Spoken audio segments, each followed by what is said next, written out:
She disappeared carrying the future heir to the throne, and no one, not even she, knew it yet. One night at the Harvest Moon Festival.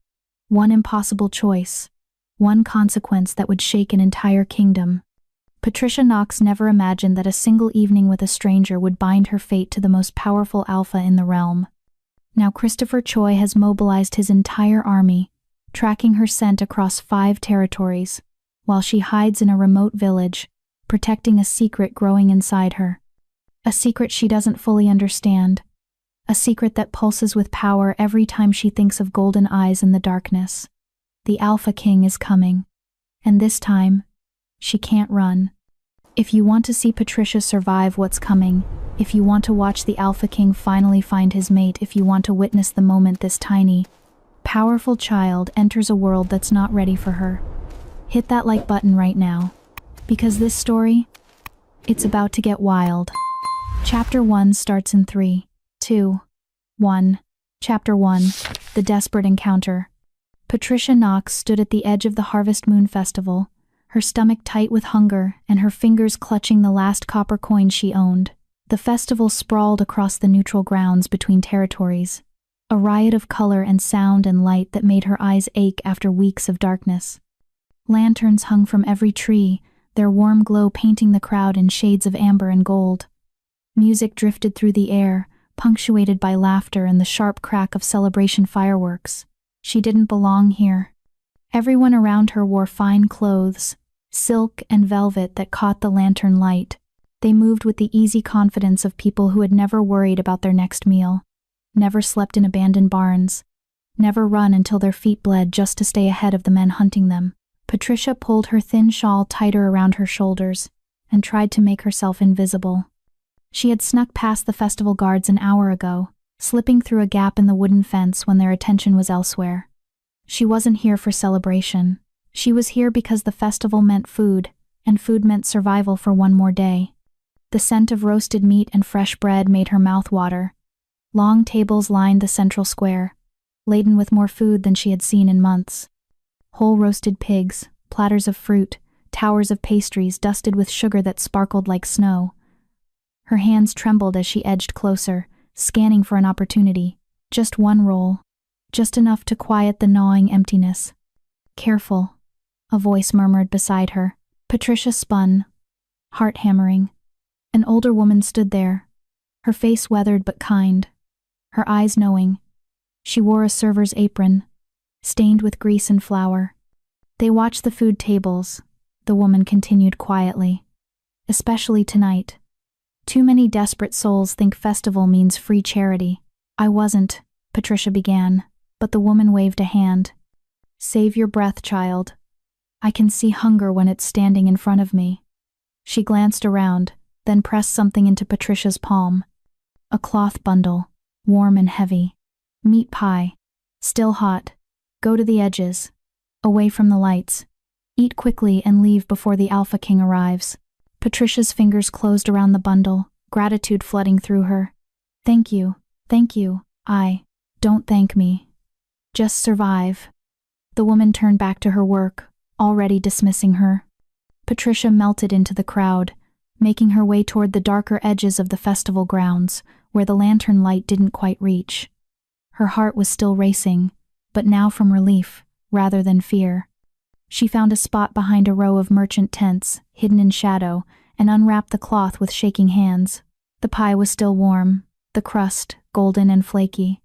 She bit into it and nearly sobbed at the taste. Real meat, seasoned with herbs she couldn't name. She forced herself to eat slowly, to make it last, even though every instinct screamed at her to devour it in 3 bites. She was halfway through when she felt it. A prickling sensation on the back of her neck. The weight of someone's attention, heavy and undeniable. Patricia went very still, the pie forgotten in her hands. Slowly, carefully, she turned her head. Golden eyes watched her from across the space between tents. The man stood in shadow like her, but even in darkness, he was impossible to miss. Tall, broad-shouldered, with a presence that made the air around him feel charged. Dark hair fell across his forehead, and those eyes, gods, those eyes burned with an intensity that made her breath catch. He wore simple clothes, a dark shirt and trousers that suggested wealth in their quality but not their ostentation. No jewels, no obvious weapons, nothing to mark him as anyone important. But the way he held himself, the way he moved as he stepped closer, spoke of power that didn't need decoration. Patricia's instincts screamed at her to run, but her body wouldn't move. "You don't belong here," he said. His voice was deep, controlled, but there was something beneath it, something rough and hungry that had nothing to do with food.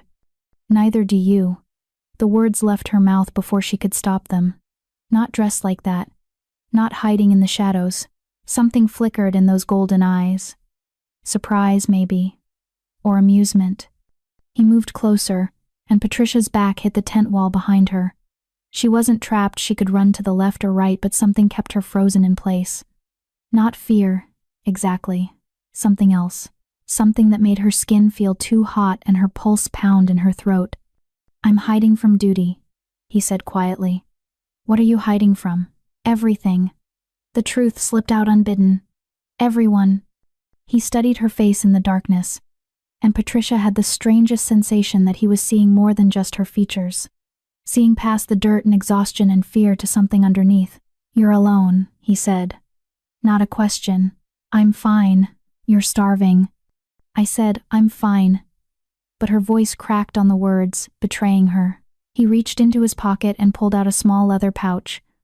The clink of coins was unmistakable as he held it out to her. "Take it." Patricia stared at the pouch. "Why?" "Because you need it. You don't know me." "No," he agreed. "But I know what it's like to be alone. To feel like the world is hunting you." His jaw tightened. "Take it, please."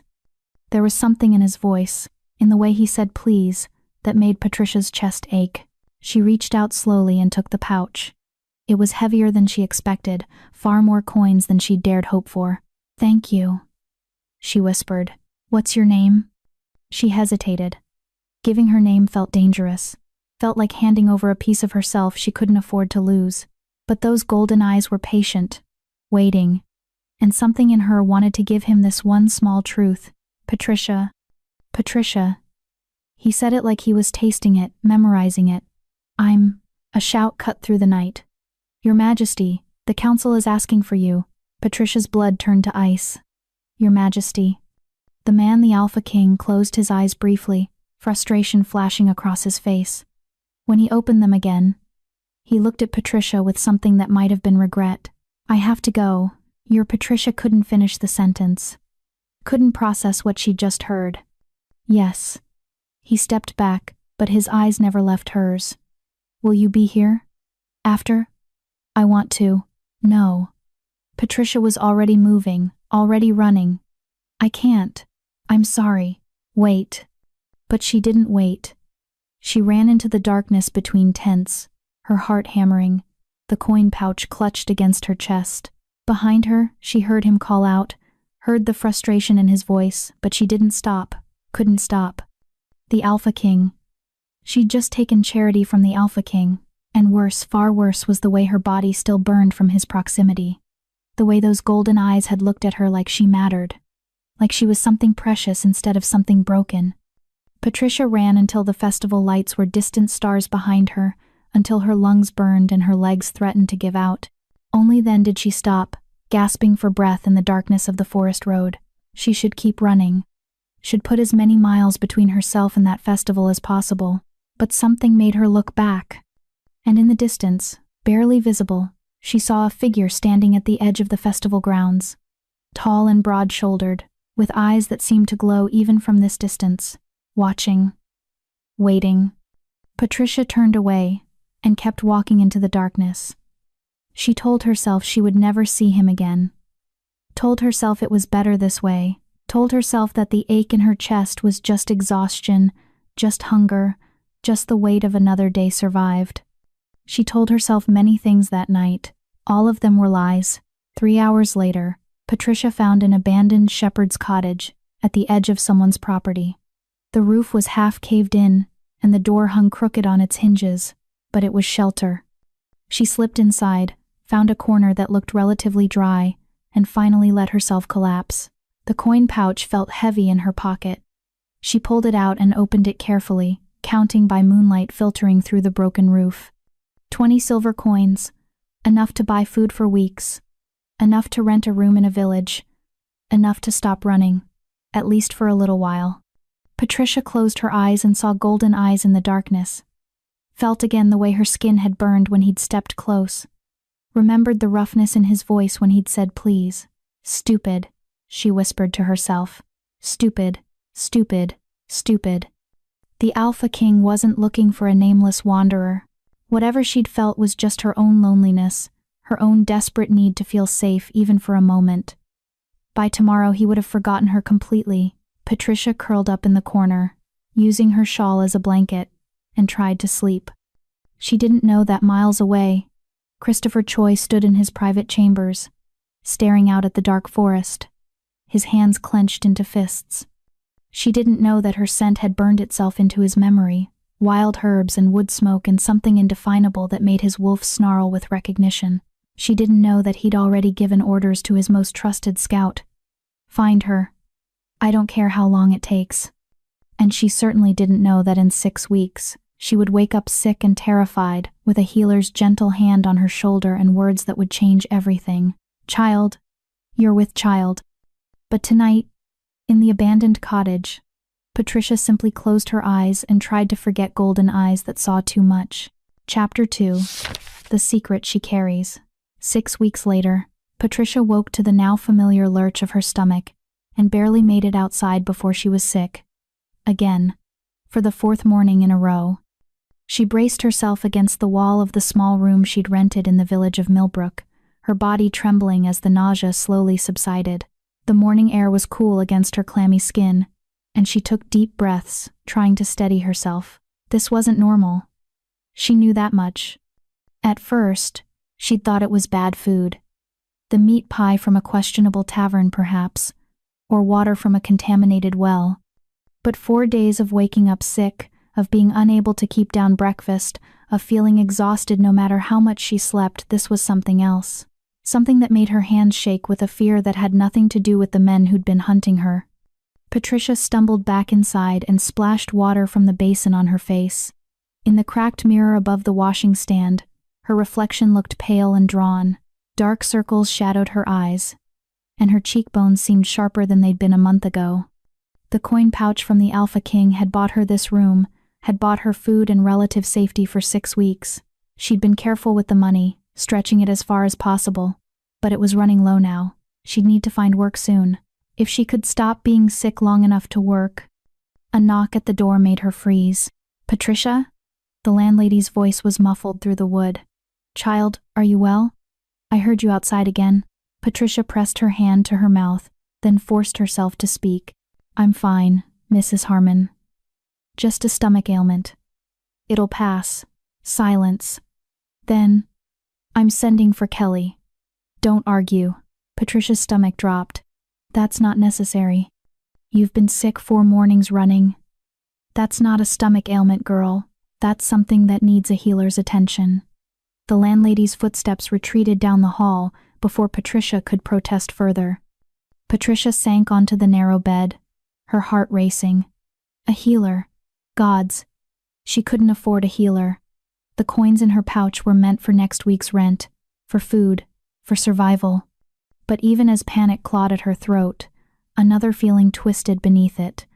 A suspicion she'd been trying desperately to ignore for the past week. No, it couldn't be. One night.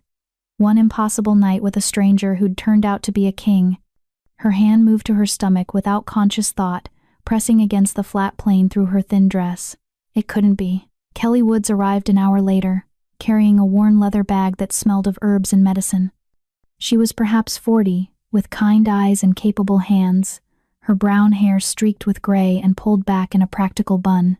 Mrs. Harmon says you've been ill, Kelly said without preamble, setting her bag on the small table.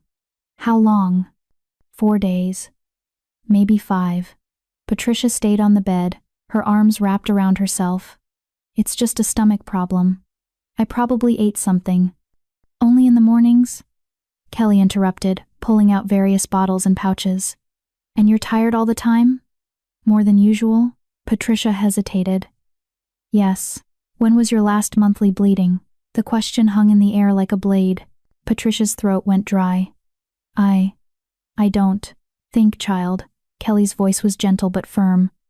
When? Patricia tried to count back, but the past 2 months had been a blur of running and hiding and trying to survive. She'd been so focused on staying ahead of her pursuers that she hadn't paid attention to. Oh gods. 7 weeks. Maybe 8. I don't remember exactly, Patricia whispered. But it's been a while. Kelly nodded, her expression knowing. She crossed to the bed and sat beside Patricia, her movements slow and non-threatening. I need to examine you. Just your belly and pulse. Is that all right?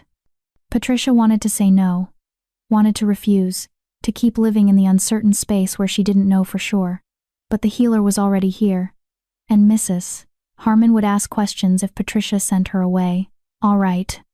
Kelly's hands were warm and gentle as she pressed them to Patricia's stomach, feeling carefully.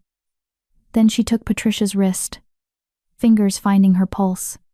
Her eyes closed, and Patricia recognized the signs of someone with a gift for healing, someone who could sense more than just physical symptoms.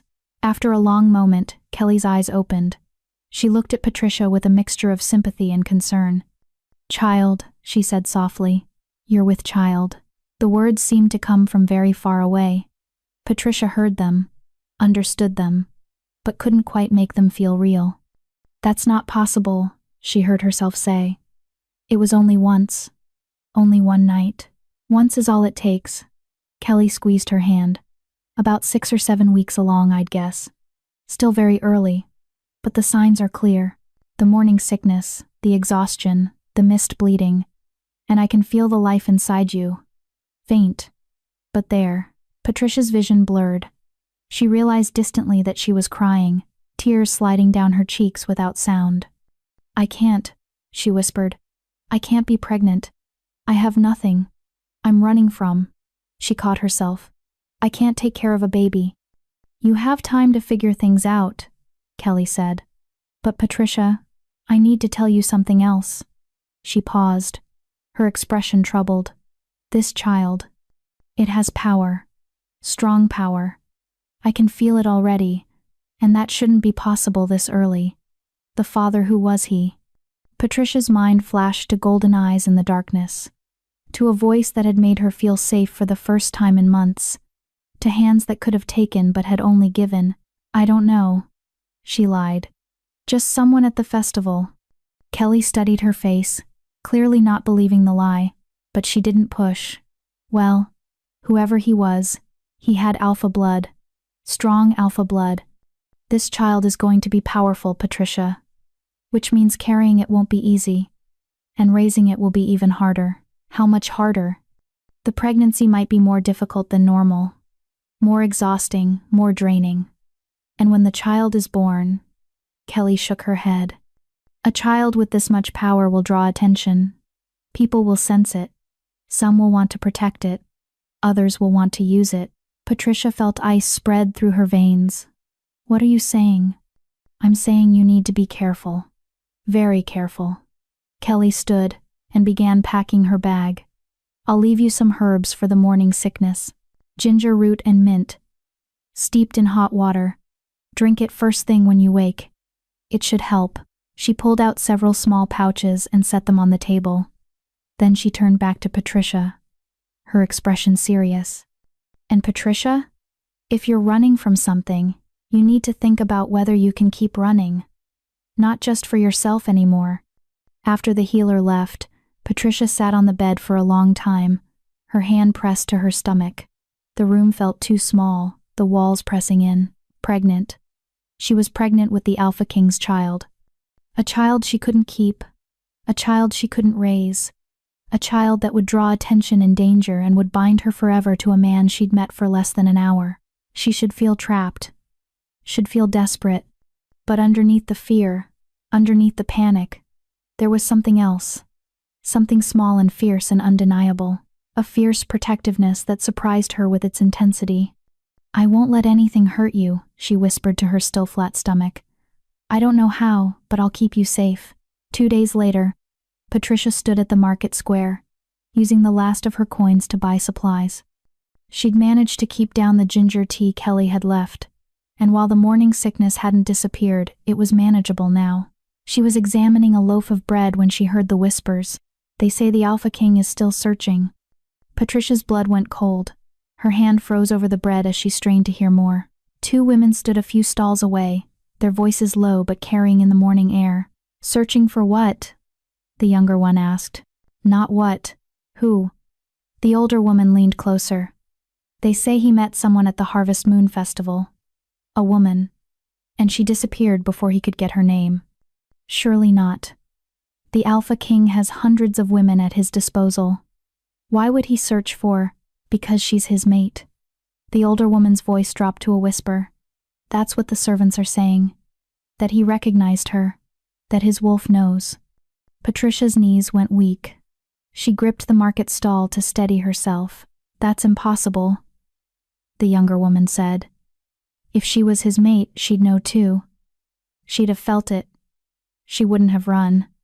Unless she didn't know what she was feeling. Unless she was just a common girl who panicked."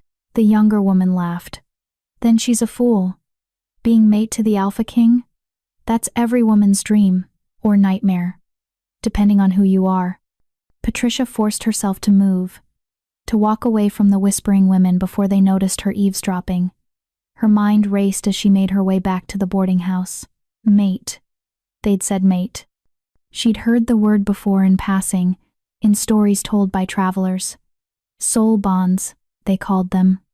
Rare connections between wolves where two people recognized each other at a fundamental level. Destiny, fate, whatever name you gave it. But Patricia wasn't a wolf. She was human, common, nobody. Except now she was carrying a child with alpha blood. A child that apparently had enough power that a healer could sense it at 6 weeks. Back in her room, Patricia pulled out the items she'd carefully hidden under her mattress. The clothes she'd arrived in, the thin shawl, and the one thing she hadn't been able to leave behind, a handkerchief she'd found in her pocket the morning after the festival. She hadn't put it there, which meant he had. Patricia unfolded it carefully. The fabric was fine, expensive, embroidered with a design she now recognized as the royal crest. And in one corner, so small she'd almost missed it, were initials in golden thread. C. Christopher Choi. She pressed the handkerchief to her face and caught the faintest trace of his scent. Cedar and smoke, and something wild that made her wolf wait. She didn't have a wolf. She was human, wasn't she? Patricia lowered the handkerchief, her heart pounding.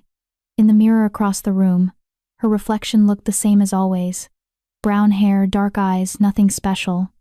But as she watched, as she thought about golden eyes and impossible connections, her eyes flickered.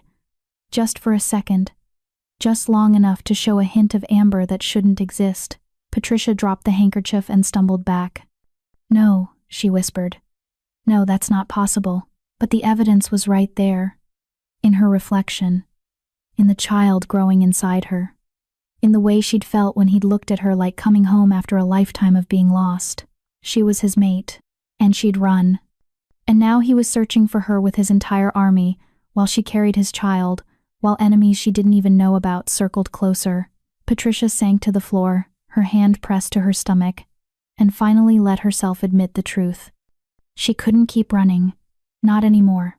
Not like this. But she also couldn't go back, because the moment the Alpha King found out about the baby, about what she was, about the bond between them, he would never let her go. She would become a possession, a vessel for his heir, locked away and protected and controlled. She'd escaped one cage already. She wouldn't willingly walk into another. "I'm sorry," she whispered, pressing the handkerchief to her stomach. "I'm so sorry, but I have to keep us both safe.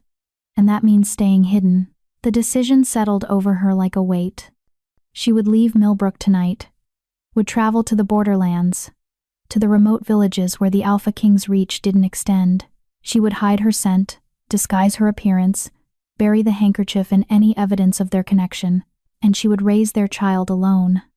Patricia stood, already planning her escape. She had maybe 6 hours before dark. Time to pack. to say goodbye to Mrs. Harmon, to disappear like she'd done so many times before.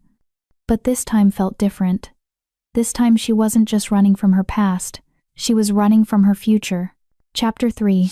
Hunted from all sides. 3 months later, Patricia pressed her hand against the small swell of her belly and tried to catch her breath.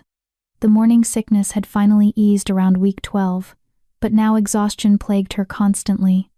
Every step felt like wading through water, and her body ached in ways she'd never experienced.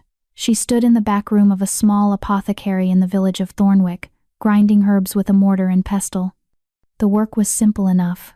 Crush the dried leaves, measure them into portions, wrap them in cloth packets. The apothecary, an elderly woman named Vivian Howe, had taken pity on her when she'd arrived 2 months ago, heavily pregnant and desperate for work. Well, not heavily pregnant then, but growing more obvious by the day. Patricia wore loose dresses now, layers that helped hide the curve of her stomach. At 3.5 months, she could still pass for simply having gained weight, but she knew that window was closing fast. Soon there would be no hiding what she carried. "Patricia?" Vivian's voice called from the front of the shop. "Can you bring the lavender packets? I have a customer coming." Patricia wiped her hands on her apron and gathered the finished packets, carrying them to the front room. The customer was a middle-aged man in traveling clothes, his boots dusty from the road. He barely glanced at Patricia as she set the packets on the counter, his attention focused on Vivian. "I'll take 6, he said, counting out coins. "My wife swears by lavender for headaches." "Wise woman," Vivian said, wrapping the packets in brown paper. "Will you be staying in Thornwick long?" "Just passing through. Though I heard some interesting news at the tavern." The man leaned closer, lowering his voice. "They say the Alpha King's men were in Millbrook last week asking questions." Patricia's hands stilled on the herb she'd been sorting. "Still searching for that mysterious woman?" Vivian asked, her tone casually interested. "Apparently, though the trail's gone cold, from what I hear. She vanished completely after leaving Millbrook." The man shook his head. 3 months of searching and nothing. His advisors are pushing him to give up, to choose a proper mate from the noble families. "And will he?" The man laughed. "Not likely. They say he's obsessed. Barely sleeps, barely eats. Just keeps sending out search parties, tracking down every rumor and lead." He pocketed his change. "Seems a waste to me. All this fuss over one woman, when he could have his pick of hundreds." After the customer left, Patricia stood frozen behind the counter, her heart hammering. Vivian turned to her with knowing eyes. "You're pale, child. Sit down before you fall down." Patricia sank onto the stool behind the counter, her legs suddenly weak. "He's still looking." "Of course he is." Vivian moved around the counter and placed a gentle hand on Patricia's shoulder. "Did you really think he'd stop?" Patricia had told Vivian part of the truth when she'd arrived, that she was running from the father of her child, that he was powerful and wouldn't let her go if he found her. Vivian had asked no questions, had simply offered work in a small room above the shop, but she'd always wondered how much the old woman had guessed. "I hoped he would forget," Patricia whispered. "That he'd move on. Men like that don't forget. Especially not when the bond pulls at them." Vivian squeezed her shoulder. "But Thornwick is far from his usual territories. And you've done well hiding your scent with the herbs I gave you. As long as you're careful, you should be safe here." Patricia wanted to believe that. Desperately wanted to believe that she could simply stay hidden in this small village, working in the apothecary, raising her child in quiet anonymity. But the child inside her seemed to have other ideas. As if responding to her thoughts, a wave of energy pulsed through her belly, warm and strong and undeniably powerful. Patricia gasped, her hand flying to her stomach. "What is it?" Vivian asked sharply. "The baby. Patricia couldn't find words for what she was feeling. It wasn't painful. Exactly. But it was intense, like lightning contained in her skin. It's never done this before." Vivian's expression grew serious. She moved her hand to Patricia's belly, her healer's gift, reaching out to sense what was happening. Her eyes widened. "Gods," she breathed. "The child is manifesting already. That shouldn't be possible. It's too early." "What does that mean?" It means the father's bloodline is even more powerful than I thought. Vivian pulled her hand back, looking troubled. Patricia, you need to understand something. A child this powerful will draw attention whether you want it to or not. As it grows stronger, as it gets closer to birth, others will sense it, especially those with gifts like mine. Fear curled cold in Patricia's stomach. What kind of others? Healers, seers, wolves with strong instincts? Vivian paused. And those who would use such power for their own purposes. Patricia felt the room tilt. She gripped the counter to steady herself. You're saying I'm not safe here. I'm saying you need to be even more careful than you've been. And Vivian hesitated. You should consider whether hiding is really the best choice for you and your child. You think I should go to him? It wasn't a question. I think a child this powerful needs protection that you can't provide alone. And I think the Alpha King would move heaven and earth to keep both of you safe if he knew. He'd lock me away. Patricia's voice came out flat, certain. I'd become nothing but a vessel for his heir, a possession to be guarded and controlled. Maybe, or maybe he'd surprise you. Vivian moved back around the counter. But it's your choice, child. I won't force you either way. Just be careful, be watchful, and trust your instincts. That night, Patricia lay in her small room above the shop, unable to sleep. The child moved inside her now, not kicks yet, but flutters and pulses of energy that she'd learned to recognize. She placed both hands on her stomach, feeling the warmth radiating through her skin. I don't know what to do, she whispered to the life growing inside her. I want to keep you safe, but I don't know how. I don't know if hiding is protecting you or putting you in more danger. Another pulse of energy answered her, and Patricia closed her eyes. In her dreams, she saw golden eyes watching her from across a dark space, heard a voice that made her chest ache with longing, felt hands gentle on her face, in her hair, tracing the curve of her jaw. Where are you? The voice asked. Please, I can feel you're in pain. Let me help. Patricia woke with tears on her cheeks and the phantom sensation of his touch still burning on her skin. The bond, she realized. It was getting stronger. As the child grew, as her body changed, the connection between them intensified. Soon she wouldn't be able to hide from it anymore. Soon he would find her whether she wanted him to or not. 2 weeks later, Patricia was sorting through a shipment of dried roots when Vivian rushed into the back room, her face pale. Hide, the old woman hissed. Now, Patricia's blood turned to ice. What? Soldiers. 3 of them. Wearing the Alpha King's colors. They're asking questions at the tavern across the street. Vivian grabbed her arm. The cellar. Go. Patricia didn't argue. She followed Vivian through the shop to a small door hidden behind a shelf. The cellar below was dark and damp, filled with storage barrels and boxes. Vivian pressed a vial into her hand. Rub this on your skin, all over. It'll mask your scent for a few hours. She squeezed Patricia's hand. Stay quiet. Don't come up until I tell you it's safe. The door closed, plunging Patricia into darkness. She uncorked the vial with shaking hands and rubbed the oily liquid on her neck, her wrists, anywhere she could reach. It smelled of sage and something bitter, strong enough to make her eyes water. Above her, she heard footsteps. Voices. The creak of the shop door opening, just asking if you've seen anyone matching this description. A male voice, deep and official. I see many people, Vivian replied calmly. Can you be more specific? Young woman, mid-20s, brown hair, dark eyes. Might be traveling alone. Might seem nervous. Hiding something. Patricia pressed her hand over her mouth, forcing her breathing to stay silent. That describes half the travelers who pass through, Vivian said. Do you have a name? If we had a name, we wouldn't be searching village by village for 3 months. Frustration edged the soldier's voice. The Alpha King is offering a substantial reward for information leading to her location. How substantial? Enough gold to buy this shop 3 times over. Silence. Patricia's heart hammered so hard she was sure they could hear it through the floorboards.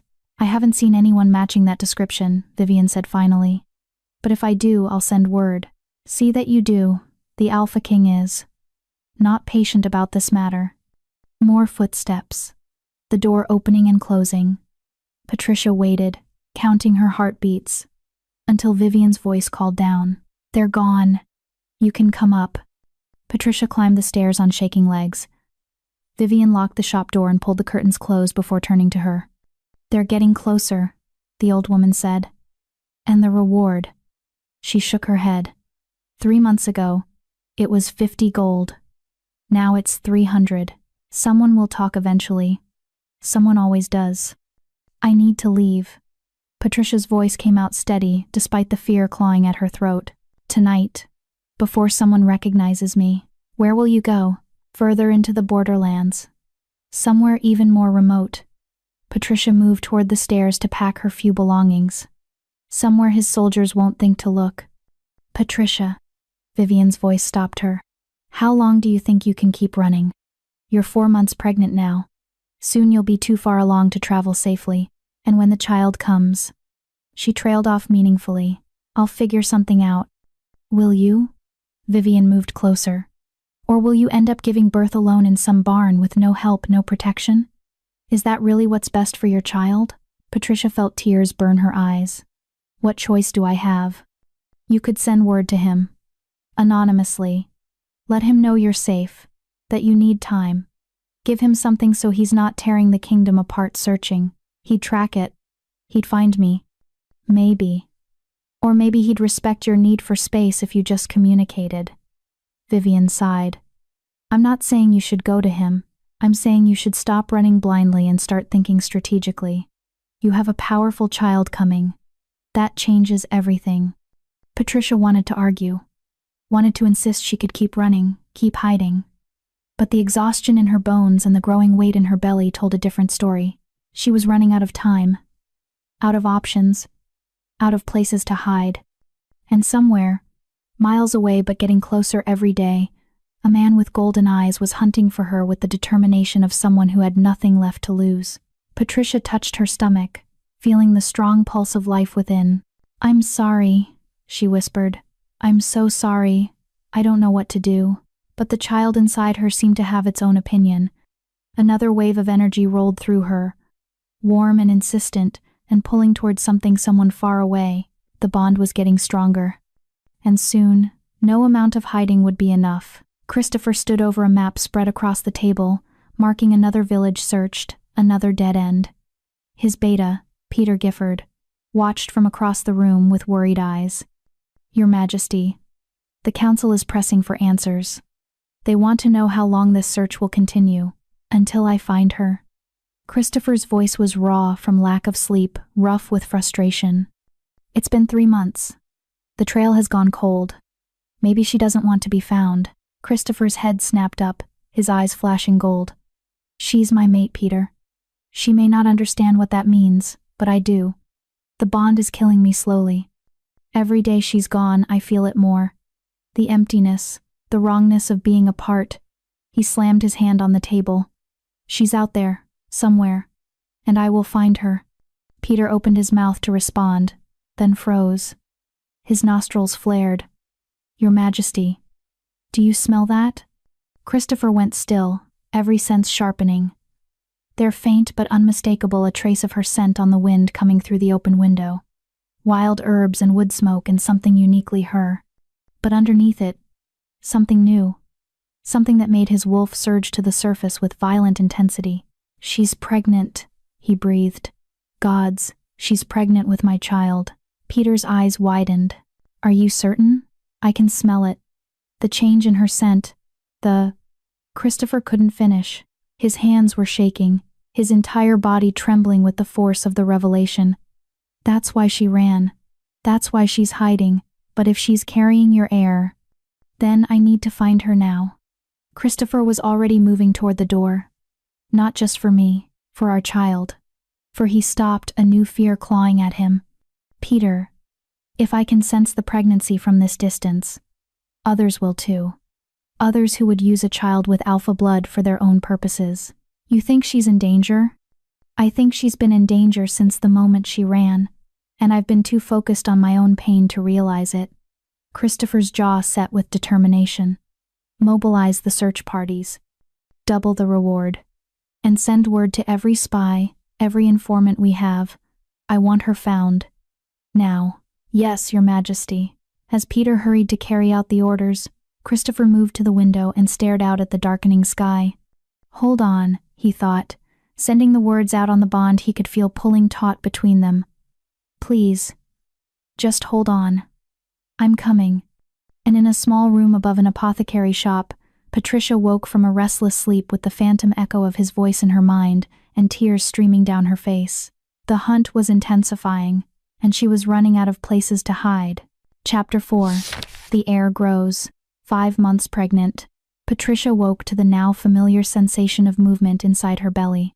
Not the subtle flutters from a month ago, but real kicks strong enough to take her breath away. She pressed her hand to the spot where a tiny foot or fist pushed against her skin and felt tears sting her eyes. The baby was active at night, as if it knew these quiet hours belonged to just the two of them. Easy, she whispered, rubbing gentle circles. I'm here. I'm awake. Another kick, this one accompanied by that warm pulse of energy she'd come to recognize.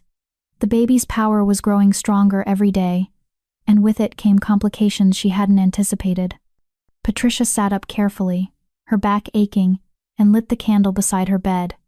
She'd left Thornwick 2 weeks ago, moving deeper into the borderlands to a village called Riverside. It was barely a village, really just a cluster of houses along a river, far from any major roads. The kind of place people came to disappear. She'd found work at a small inn, cleaning rooms and helping in the kitchen. The innkeeper, an older man named Carlton Hernandez, asked no questions and paid in cash. It was perfect, except Patricia could feel time running out. At 5 months, her belly was undeniably round. No amount of loose clothing could hide it anymore. People stared when she walked through the village, whispered behind their hands. A young woman, alone and pregnant, was always cause for speculation. Patricia moved to the window and looked out at the sleeping village. Somewhere out there, Christopher was still searching. She felt it through the bond that grew stronger with each passing day, his desperation, his determination, his need. And God's help her, she felt her own answering pull. The longing to stop running, to turn around and let herself be found. To fall into arms she remembered too well and let someone else carry the weight for a while. But fear kept her frozen. Fear of what would happen when he found out about the baby. Fear of losing herself in the life of Aluna, becoming nothing but a vessel for his heir. Fear that he wanted the bond, the child, but not her. A sharp kick jolted her from her thoughts. Patricia looked down at her belly and saw something that made her breath catch. A glow. Faint, but unmistakable, pulsing beneath her skin in time with the baby's movements. No, she breathed. Not yet. You're too early for this. But the glow intensified, warm light spreading across her stomach. Patricia grabbed her shawl and wrapped it tightly around herself, but she could still see the light bleeding through the fabric. This was what Vivian had warned her about. The baby's power manifesting, becoming visible. Soon everyone would sense it, not just healers and seers, but any wolf with strong instincts. Patricia pressed both hands to her belly, trying to calm the child. Please, she whispered. Please. You have to hide. We have to stay hidden just a little longer. The glow faded slowly, reluctantly, until her belly looked normal again. But Patricia knew it was only temporary. The baby was getting stronger, and her ability to contain that power was weakening. She had maybe a month, 6 weeks at most.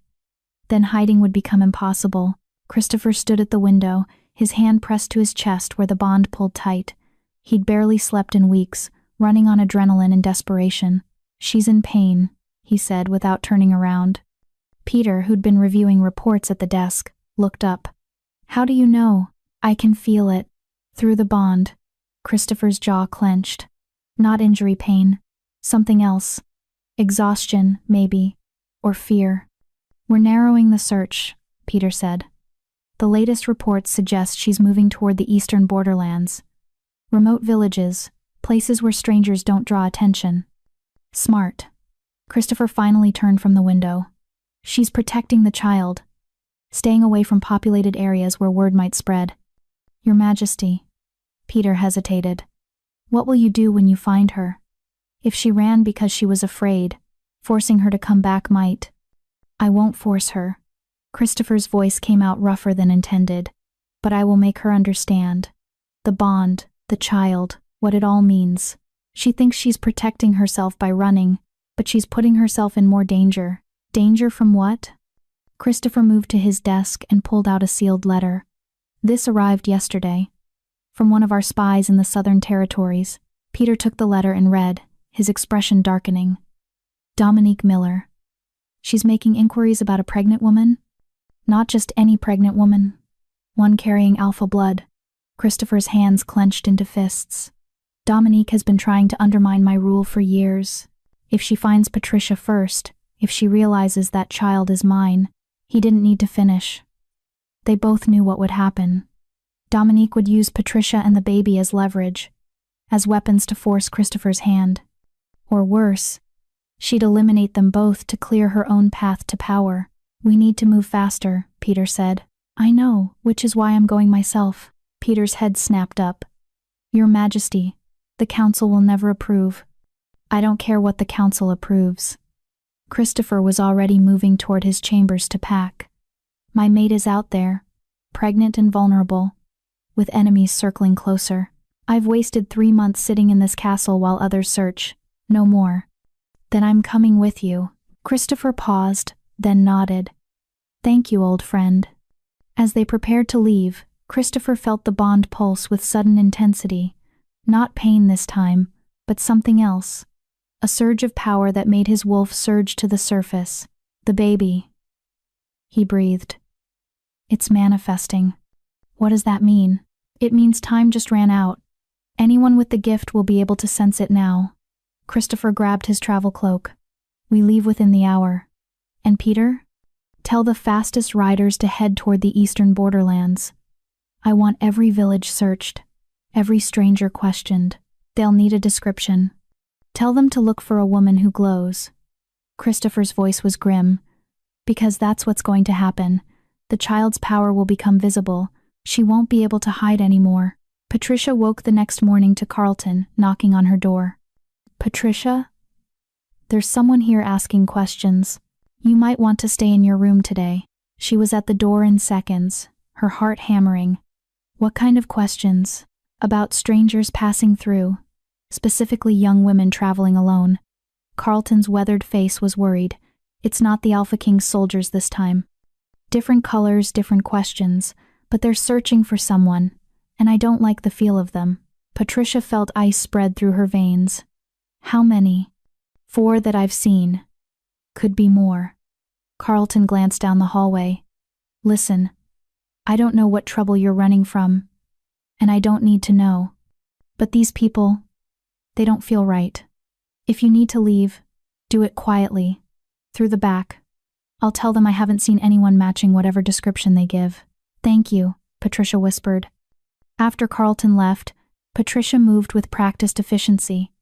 She'd learned to pack quickly over the past months, to keep her belongings minimal and ready for sudden departure. Within 10 minutes, her bag was ready. She crept to the window and carefully peered out at the street below.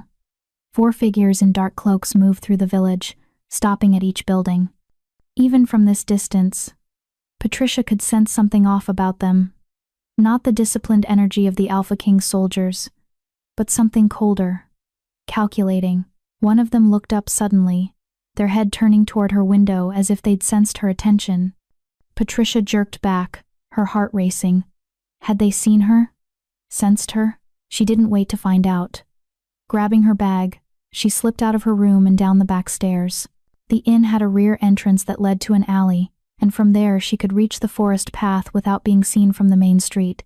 But as she stepped into the alley, a voice stopped her cold. Running again?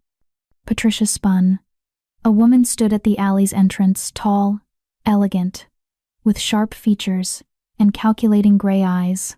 She wore expensive traveling clothes, and power radiated from her like heat. I don't know what you're talking about, Patricia said, keeping her voice steady. Don't you? The woman smiled, but there was no warmth in it. You've been running for months now. From the Alpha King, from your own fate. It's quite the trail you've left, once someone knows what to look for. Who are you? Dominique Miller. Perhaps you've heard of me? When Patricia shook her head, Dominique's smile widened. How refreshing. Most people in the kingdom know my name. I'm the Alpha of the Southern Territories, and I'm very interested in what you're carrying.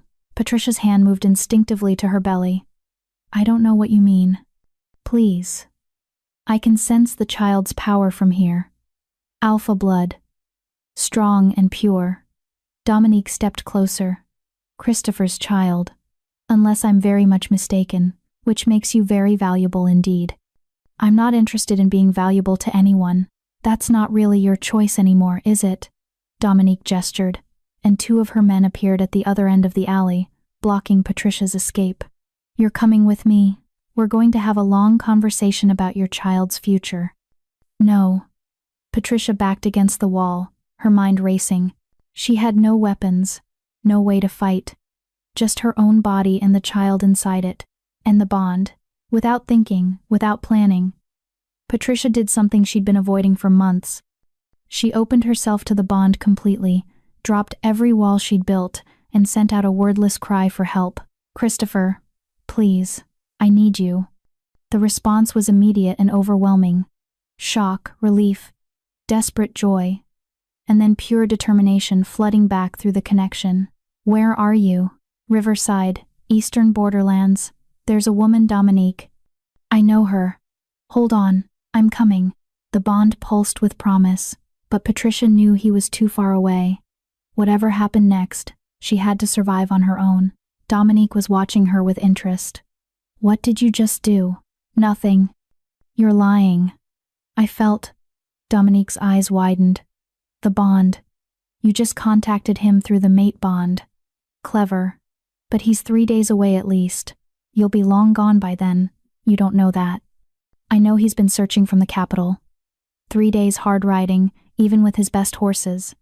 Dominique nodded to her men. Take her. Carefully, we need both her and the child intact. The men moved forward, and Patricia felt panic claw at her throat. But as they reached for her, something unexpected happened. The baby inside her reacted. A wave of power exploded outward from Patricia's belly, knocking both men backward. They hit the alley walls with enough force to stun them, sliding to the ground. Patricia stared at her stomach in shock. The glow was back, brighter than before, pulsing with protective energy. Dominique's expression shifted from confidence to wariness. Interesting. The child is already defending its mother. That's not normal. Stay away from us, Patricia said, her voice shaking but determined. I'm afraid I can't do that. Dominique's hands began to glow with her own power. But I'll be more careful. I don't want to hurt the child, but I will if necessary. Patricia knew she couldn't win this fight, knew that Dominique was stronger, more experienced, more powerful. But she also knew she had to try, for the child, for herself, for the man racing toward her across miles of territory. As Dominique raised her hands to strike, Patricia closed her eyes and reached for something she'd never accessed before, the power in her own blood, the gift she'd never known she had. And somewhere inside her, something ancient and strong answered. Chapter 5. The Message and the Rescue. Light exploded from Patricia's body, not just from her belly, but from her hands, her skin, everywhere. It was blinding, pure white tinged with gold, and it filled the alley like a physical force. Dominique stumbled backward, her own power flickering and dying against the onslaught. What? But Patricia didn't hear the rest. The power flowing through her was too much, too overwhelming. She felt herself falling, her knees hitting the ground, and then everything went dark. When Patricia woke, she was moving. Her body swayed with the rhythm of a horse's gait, and she realized she was being carried, cradled against someone's chest. For one terrified moment, she thought Dominique had taken her after all. Then she caught the scent. Cedar and smoke, and something wild that made every cell in her body recognize him. Christopher. Her eyes flew open.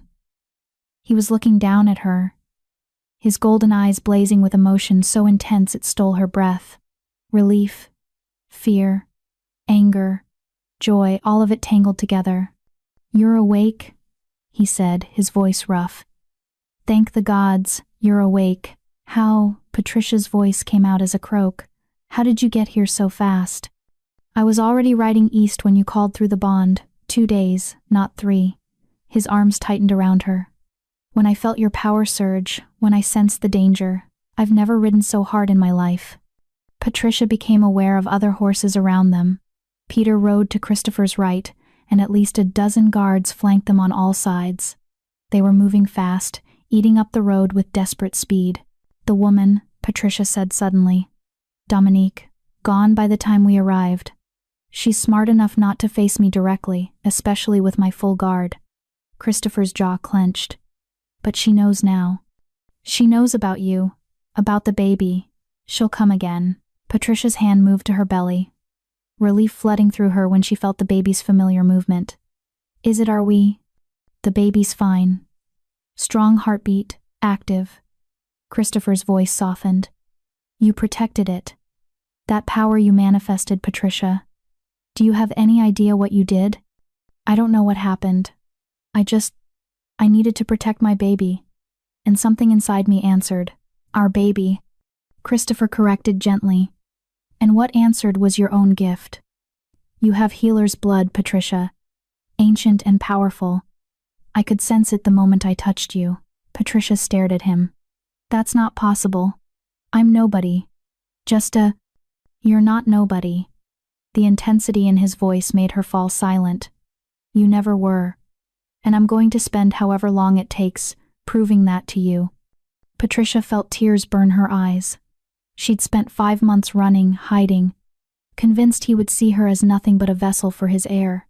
But the way he looked at her now, the way he held her as if she were something precious. I'm sorry, she whispered. I'm sorry I ran. I was afraid. I know.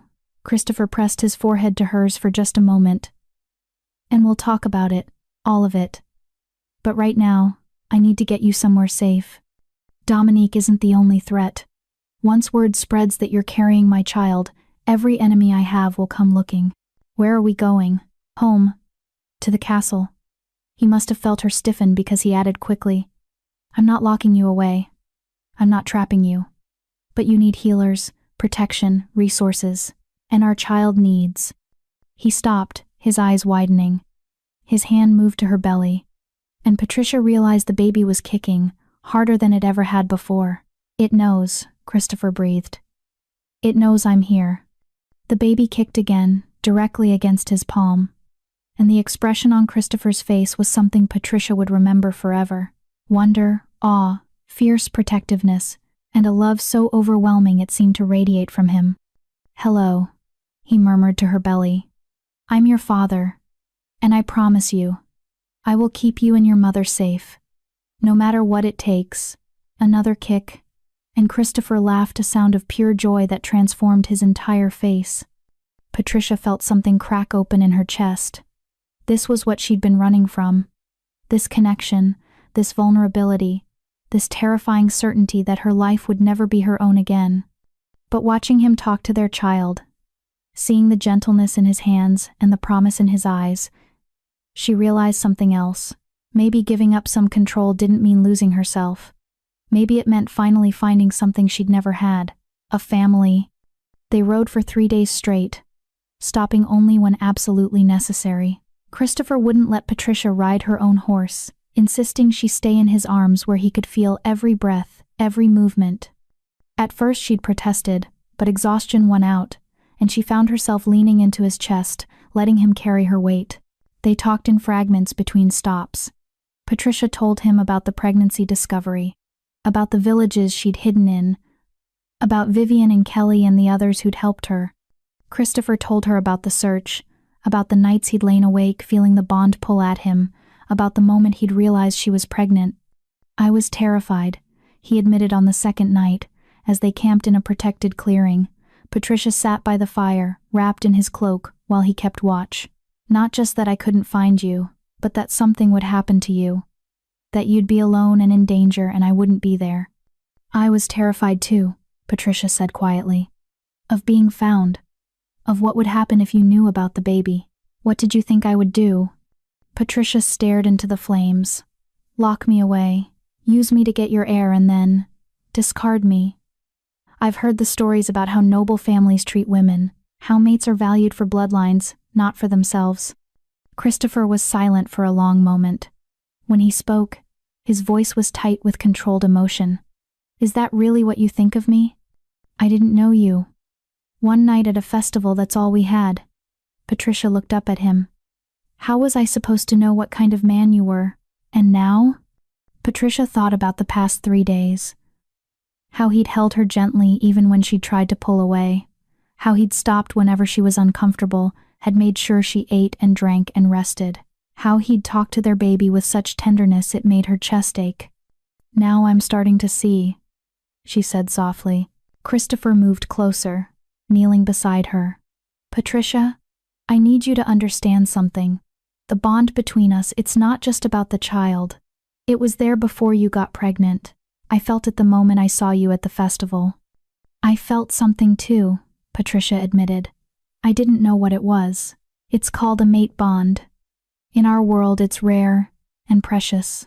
It means our souls recognize each other at a fundamental level. He took her hand carefully. You could be carrying 10 of my children or none, and I would still feel this pull toward you. The baby makes it more urgent, yes. But it's not the reason I want you. Patricia's throat tightened. Then what is?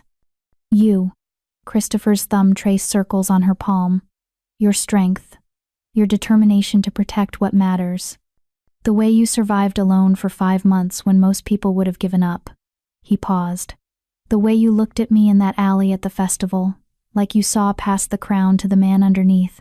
I didn't know about the crown then. Exactly. He smiled slightly. You saw me. Just me. Do you know how rare that is? Patricia didn't know what to say. She'd spent so long thinking of herself as nothing, as worthless, that having someone, especially someone like him, value her felt impossible to process. I know you're scared, Christopher continued. I know you don't trust this yet, but I'm asking you to give me a chance. Give us a chance. Let me prove that being my Luna doesn't mean losing yourself. It means finding everything you were always meant to be. And if I can't? If I'm not? Patricia gestured helplessly. I don't know how to be a Luna. I can barely read. I've never been to court. I don't know the first thing about ruling or politics or… You'll learn, and I'll teach you. Christopher squeezed her hand. But Patricia, you already have the most important quality.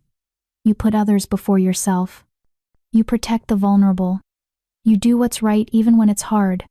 That's what makes a good Luna. The rest is just training. The baby kicked suddenly, hard enough to make Patricia gasp. Christopher's hand moved to her belly instantly, and they both felt the strong pulse of life beneath her skin. It always does that when you're near, Patricia murmured. Gets more active. Like it knows. Of course it knows. I'm its father. Christopher's voice was full of wonder. And you're its mother. The two most important people in its world. Patricia placed her hand over his, and for the first time since she'd discovered the pregnancy, she let herself feel something other than fear. Hope. They reached the castle at dawn on the 4th day.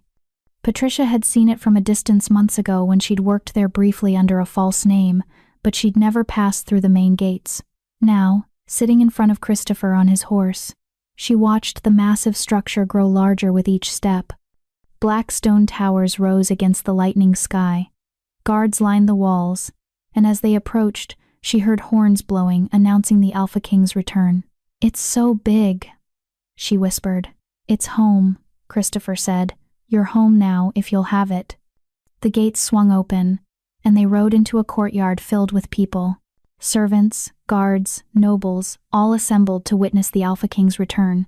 And the woman he'd brought back with him. Patricia felt their stares, heard the whispers start immediately. She wanted to hide, to make herself small and invisible like she'd done her whole life. But Christopher's arm tightened around her waist, steadying her. Head up, he murmured in her ear.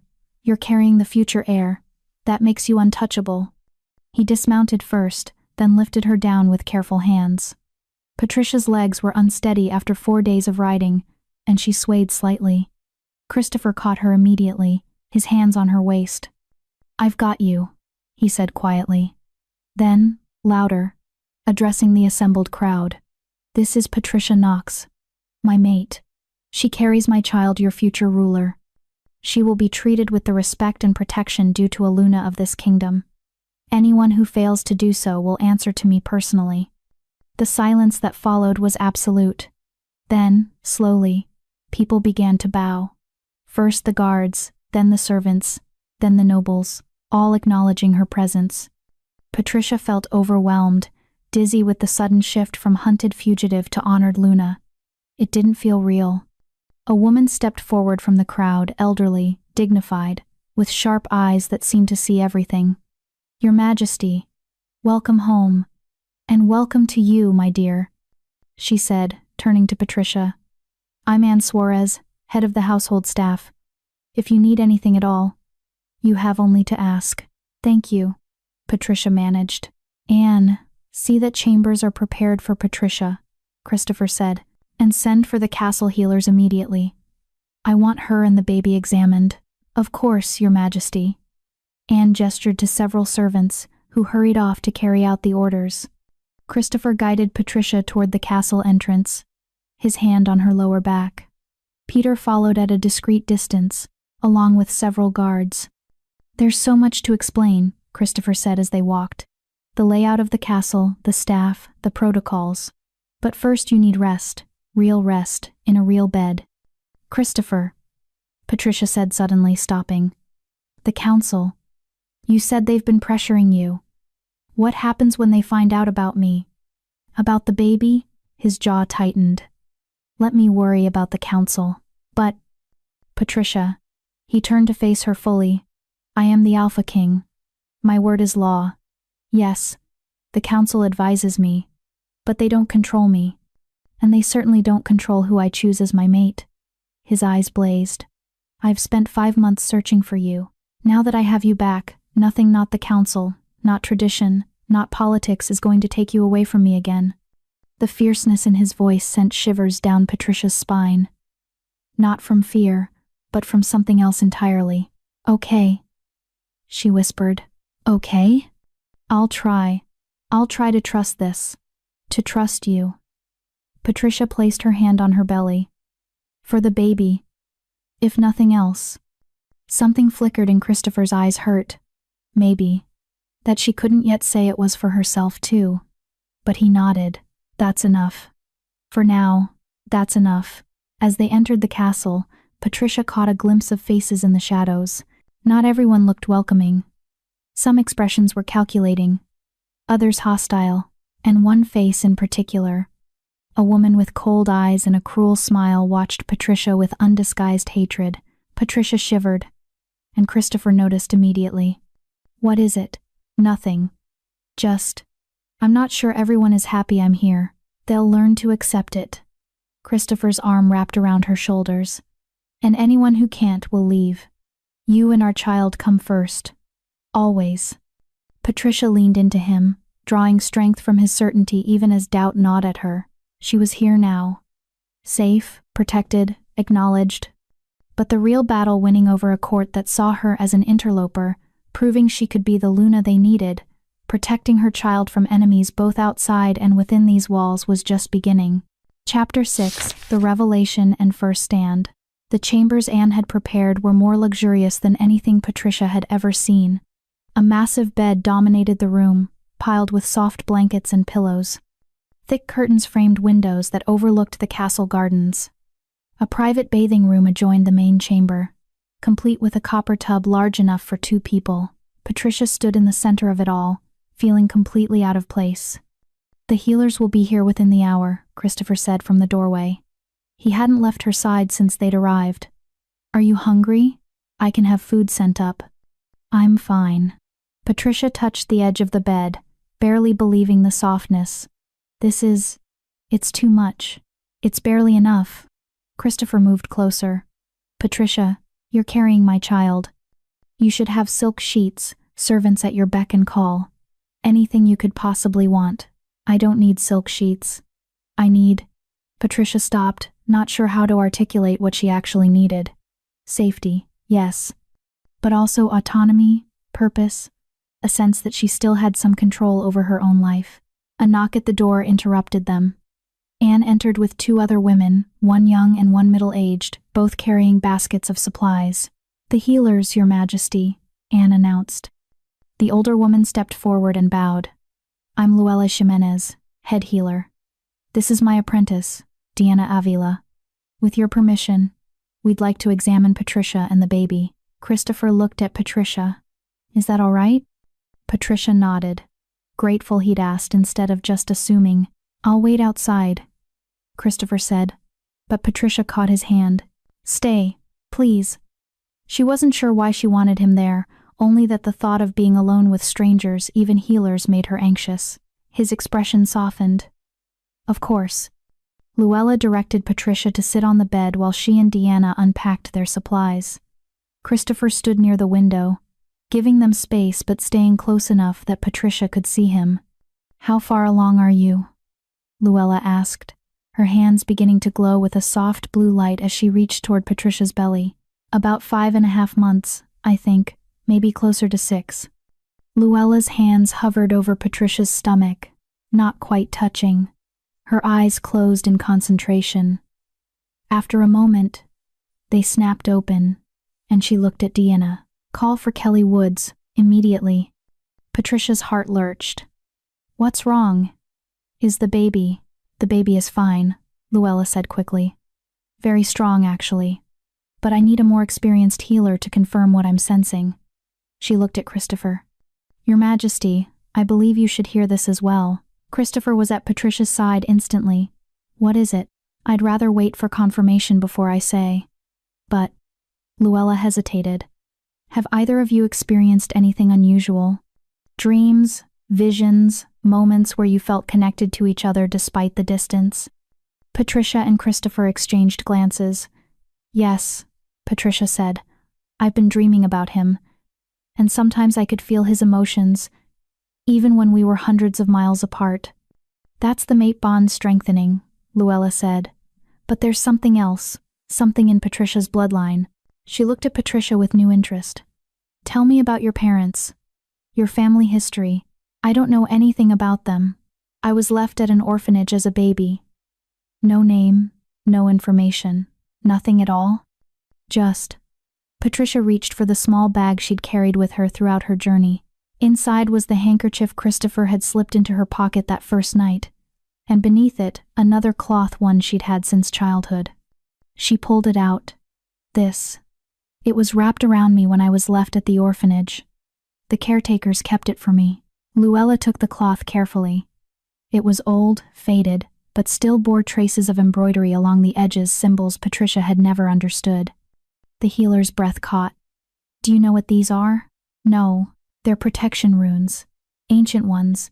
Used by the first healers." Luella looked up, her expression grave. "Patricia, you're not just someone with healer's blood.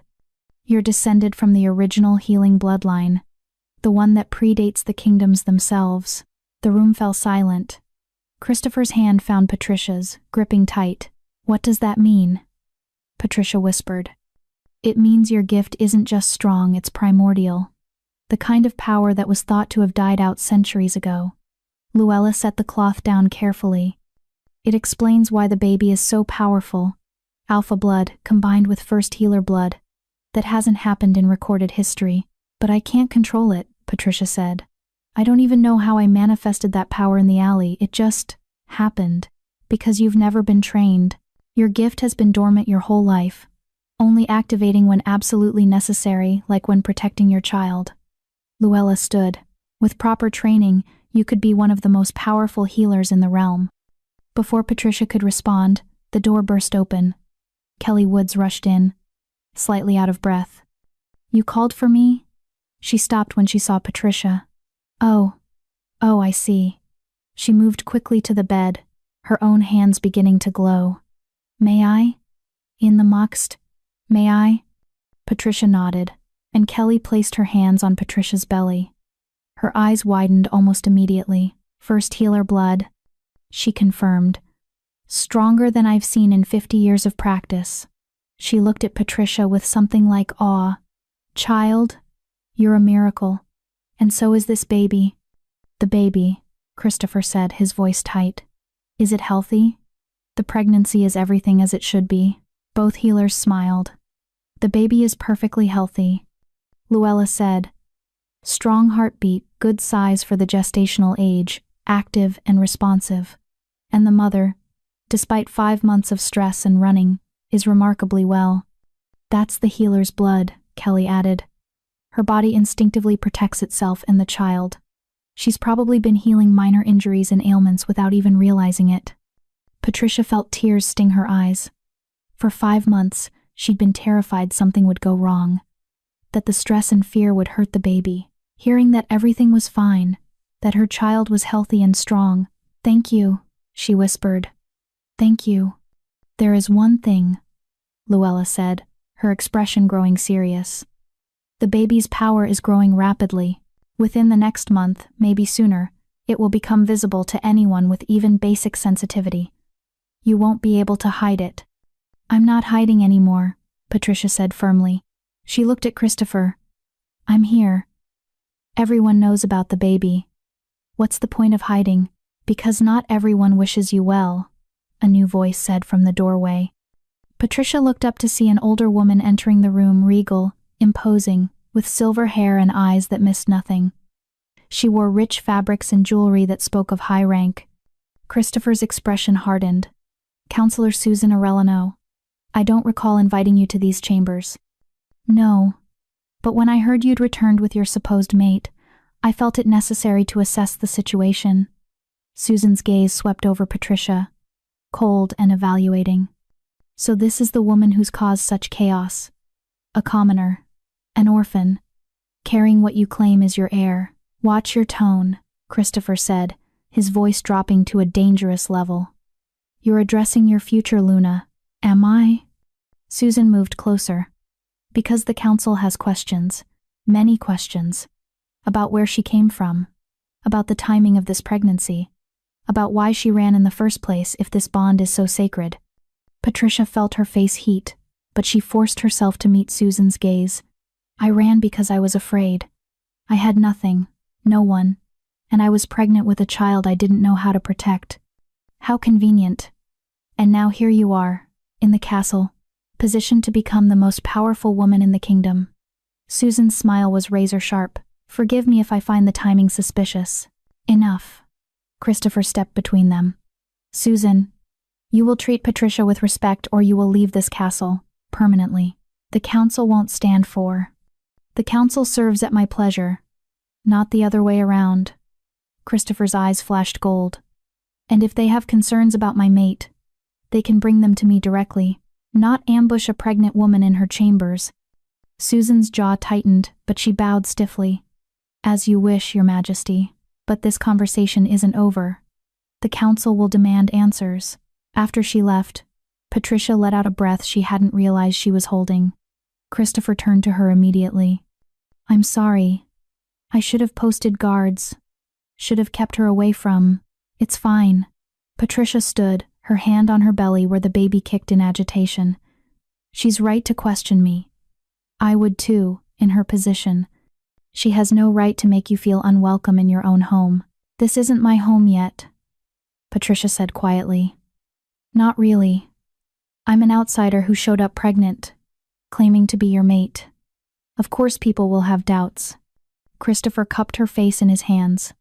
Then we'll prove them wrong. Together. That night, Christopher insisted Patricia join him for dinner in his private dining room. Not the Great Hall, he'd said when she'd protested. Just us. I want to talk without an audience. Now Patricia sat across from him at a small table laden with more food than 2 people could possibly eat. Roasted meat. Fresh bread. Vegetables prepared 3 different ways. Fruit, cheese, wine for him, and herbal tea for her. I can't eat all this, she said, overwhelmed. Eat what you want. The rest will go to the servants. Christopher filled her plate with modest portions. The healer said, You need to keep your strength up.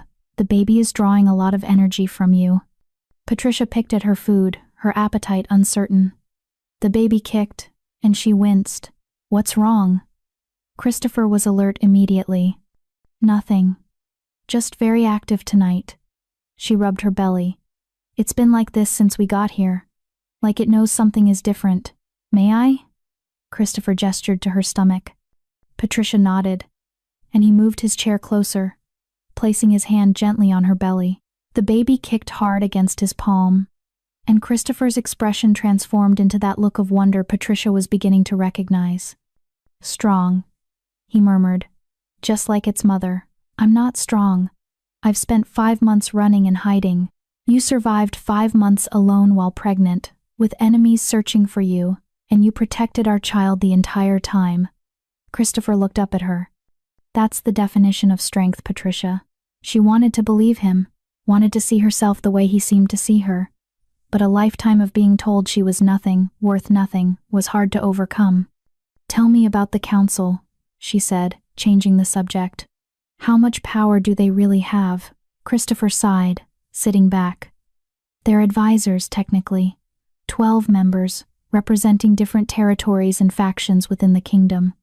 Traditionally, the Alpha King listens to their council, but makes his own decisions.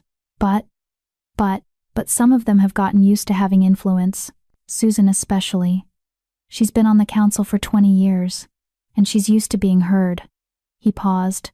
She also had a daughter she'd hoped I would choose as my mate. Patricia's stomach dropped. What happened to her? Nothing. She married an alpha from the Western Territories and seems quite happy. Christopher reached across the table for Patricia's hand. But Susan sees you as the reason her family didn't gain more power. She'll make trouble. What kind of trouble? Questions about legitimacy. Demands for proof that you're really my mate. Suggestions that the child might not be mine. His jaw clenched. All of it easily disproven, but she'll make the process as difficult as possible. Can she force us apart? No. Christopher's voice was absolute. The bond is undeniable, and once the baby is born, there will be no question about its bloodline, but she can make your life here harder than it needs to be. Patricia withdrew her hand, wrapping her arms around herself. Maybe it would be better if I left. Went somewhere quiet to have the baby, and then, no. Christopher stood, moving around the table to kneel beside her chair. Patricia, look at me. She did, reluctantly. I know this is overwhelming. I know you're scared. But running again isn't the answer. You and our child belong here, with me, and I will handle Susan and the council, and anyone else who threatens that. How? By being the Alpha King, by making it clear that you're under my protection, and that harming you means facing me. His eyes burned with intensity, and by showing them what I already know, that you're exactly the Luna this kingdom needs. I don't know how to be what you need. You already are. Christopher stood, pulling her up with him. You're kind, you're resilient, you protect the vulnerable. The rest, the politics, the protocols that can be taught, but those core qualities, you're born with them or you're not.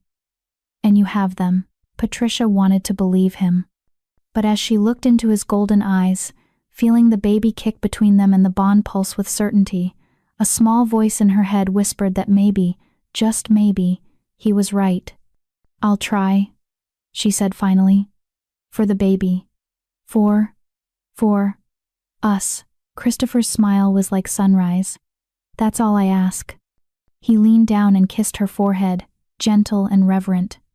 And for the first time since arriving at the castle, Patricia felt something other than fear. She felt possibility. Chapter 7. The Court's Challenge.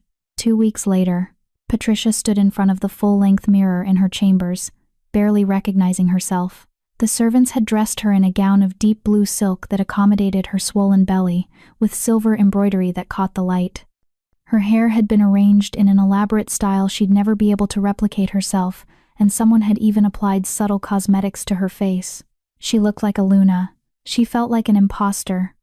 You look beautiful, Anne said from behind her, adjusting the drape of the gown. The council won't be able to find fault with your appearance. At least. Will they find fault with everything else?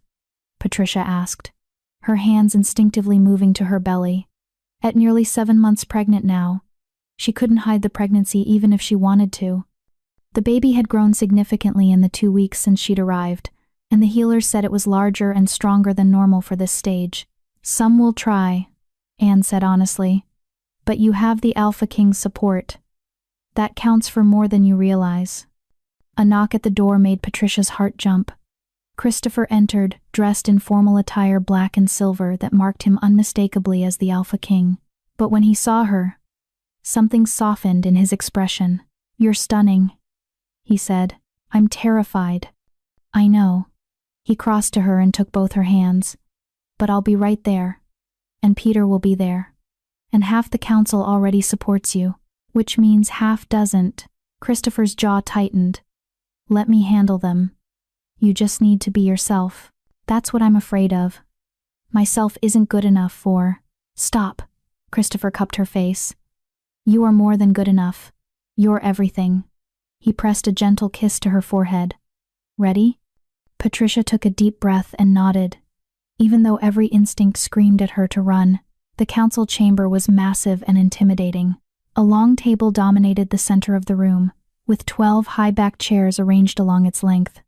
Christopher's throne-like chair sat at the head, and a smaller chair had been placed beside it for her. All 12 council members were already seated when Patricia and Christopher entered. Their eyes tracked her movement as she walked, and Patricia felt the weight of their scrutiny like a physical thing. Susan sat in the chair closest to Christopher's right, her expression coldly neutral. Others looked curious, assessing. A few seemed openly hostile. Christopher guided Patricia to her chair with a hand on her lower back, a gesture of support that everyone noticed. Once she was seated, he took his own place. "Members of the council," Christopher began, his voice carrying the absolute authority of his position. "Thank you for gathering. I've called this meeting to formally present Patricia Knox, my mate and the mother of my heir." "Allegedly," Susan said quietly, but loud enough to be heard. Christopher's eyes flashed gold. "Excuse me?" "I said allegedly. Your Majesty, we have only your word that she's your mate. And as for the child," Susan's gaze dropped pointedly to Patricia's belly. "Pregnancy is easy enough to claim. Proving paternity is another matter. Are you questioning my word?" The temperature in the room seemed to drop. "I'm questioning the wisdom of accepting a complete stranger as Luna without proper verification." Susan leaned forward. She appeared from nowhere, conveniently pregnant, with no family, no history. Nothing to verify her identity or intentions. "I can verify her identity," a new voice said. Everyone turned. Kelly Woods stood in the doorway, having been invited to attend as a witness. "I examined Patricia when she was approximately 6 weeks pregnant, long before the Alpha King found her," Kelly continued, entering the room. "I can confirm the pregnancy timeline matches exactly with the Harvest Moon Festival. I can also confirm her healer's bloodline, something that cannot be faked or manufactured. A healer could be bribed," another council member said, a thin man with calculating eyes. "I could not," Kelly said firmly, "and I would stake my reputation on my findings. This child carries alpha blood of extraordinary power. Only one alpha in this kingdom has that kind of strength. The first healer bloodline is also unmistakable," Luella added, stepping forward from where she'd been standing along the wall. "I've tested Patricia's blood myself. She is exactly what she appears to be." Susan's expression tightened, but she wasn't done. "Even if we accept all of that, there's still the question of her fitness to rule. She has no education, no training, no understanding of our ways. She's common-born, illiterate." "I can read," Patricia said quietly. All eyes turned to her. She'd been silent until now, letting Christopher and the healers defend her. But Susan's words hit too close to old wounds. "Not well," Susan continued. "Not enough to manage council correspondence or understand treaties. Or, then I'll learn." Patricia forced herself to meet Susan's gaze. "You're right. I don't have the education a Luna should have. But I'm willing to work for it. To study, to train, to do whatever is necessary to be worthy of this position." "Worthy?" Susan laughed, a cold sound. "My dear girl, some things cannot be taught. Breeding, refinement, the instincts required to navigate court politics, These things are inborn. Or they're not. Like compassion? Patricia countered. Like the ability to see people as more than their bloodlines or their usefulness? She placed her hand on her belly. I may not know politics, but I know how to survive. I know how to protect what matters. And I know that this child deserves a mother who will fight for them, not one who sees them as a tool for power. The baby kicked hard, as if agreeing. Several council members noticed, their expressions shifting. She has spirit. An older man at the far end of the table said, sounding almost impressed. I'll give her that. Spirit doesn't qualify someone to be Luna, Susan snapped. No, but the mate bond does, Christopher said. His voice had gone quiet, dangerous. And I'm tired of this interrogation. Patricia is my mate. She carries my child. Those are facts, not up for debate. The only question is whether this council chooses to accept reality or continue fighting a losing battle. We have a right to ensure. You have a responsibility to support your alpha king and his chosen mate, Christopher interrupted. Everything else is politics and posturing. Susan stood, her chair scraping loudly. If you expect us to simply accept this unprecedented situation without question, you're asking too much. I'm not asking. Christopher rose as well, and the power radiating from him made even Susan step back. I'm telling you, Patricia is Luna. Her child is my heir. Anyone who cannot accept that is welcome to resign from this council. The silence that followed was tense. Patricia held her breath, waiting. Finally, Susan sat back down. Very well, Your Majesty. But there is still a matter of tradition to consider. Christopher's eyes narrowed. What tradition? The trial of acceptance. Susan's smile was sharp. Any Luna who ascends from outside the noble families must prove herself before the court. It's ancient law, written into the kingdom's founding documents. Patricia saw Christopher's hands clench. That law hasn't been invoked in over a century, but it still stands. Susan looked at Patricia. Unless you're unwilling to prove yourself, what does the trial involve?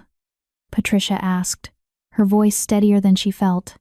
Tests of character, wisdom, and strength. Nothing too arduous, Susan said, but something in her tone suggested otherwise. Given your condition, we would of course make accommodations. How long do I have to prepare? Susan's smile widened. The trial must be completed before the child's birth. As you're already 7 months along, I'd suggest we schedule it for 2 weeks from today. That should give you adequate time. 2 weeks. Patricia felt panic claw at her throat. She knew nothing about court traditions, about the tests they might set for her. 2 weeks wasn't enough time to learn everything she needed to know. But she also knew that refusing would give Susan exactly what she wanted, grounds to claim Patricia was unfit. I accept, Patricia said. Christopher turned to her sharply. Patricia, we can contest this. The law is archaic. And your condition, I'll do it. Patricia met his gaze. If this is what it takes to be accepted, then I'll do it. You shouldn't have to prove anything, Christopher said quietly. You're already enough. But they don't believe that. Patricia looked around the table. And until I prove myself, there will always be questions. Always doubt. I don't want that for our child. I don't want them growing up with people whispering that their mother wasn't worthy. Something shifted in several council members' expressions. Respect. Perhaps. Or at least the acknowledgement that she understood what was at stake. 2 weeks, Susan said, standing. The trial will consist of 3 tests: wisdom, compassion, and strength. You'll be informed of the specific details 3 days before. That's not enough time to prepare properly, Peter objected from his position along the wall. Then she should have thought of that before claiming a position she's unqualified for. Susan headed toward the door, then paused. Oh, and Patricia? The tests will be public. The entire court will witness them. I suggest you prepare not just your skills but your nerves as well. After she left, followed by several other council members, Christopher turned to Patricia. You don't have to do this. I can find a way around it. No. Patricia placed her hand over his. She's right about one thing I need to prove myself. Not to you, but to them. To the kingdom. And to myself. You're 7 months pregnant. Whatever tests she designs will be intentionally difficult. Then I'll work twice as hard. Patricia stood, her hand on her belly where the baby kicked restlessly. I've survived worse than a trial, Christopher. I can survive this too. That night, Patricia couldn't sleep. She stood at the window of her chambers, looking out at the moonlit gardens below. Behind her, she heard the door open and close quietly. You should be resting, Christopher said, crossing to stand beside her. I can't. My mind won't stop. Patricia pressed her hand to the cool glass. What if I fail? What if I'm not good enough? You won't fail. And you are good enough. Christopher turned her to face him. But Patricia, you need to know something. Susan is going to make this trial as difficult as possible. She wants you to fail. I know. And even if you pass, she'll find other ways to undermine you.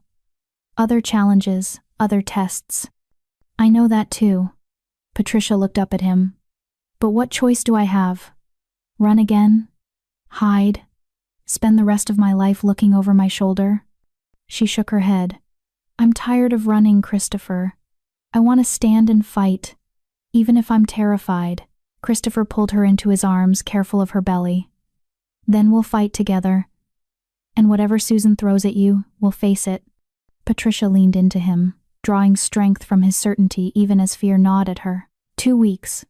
She had 2 weeks to prepare for tests designed to break her, to prove she was unworthy.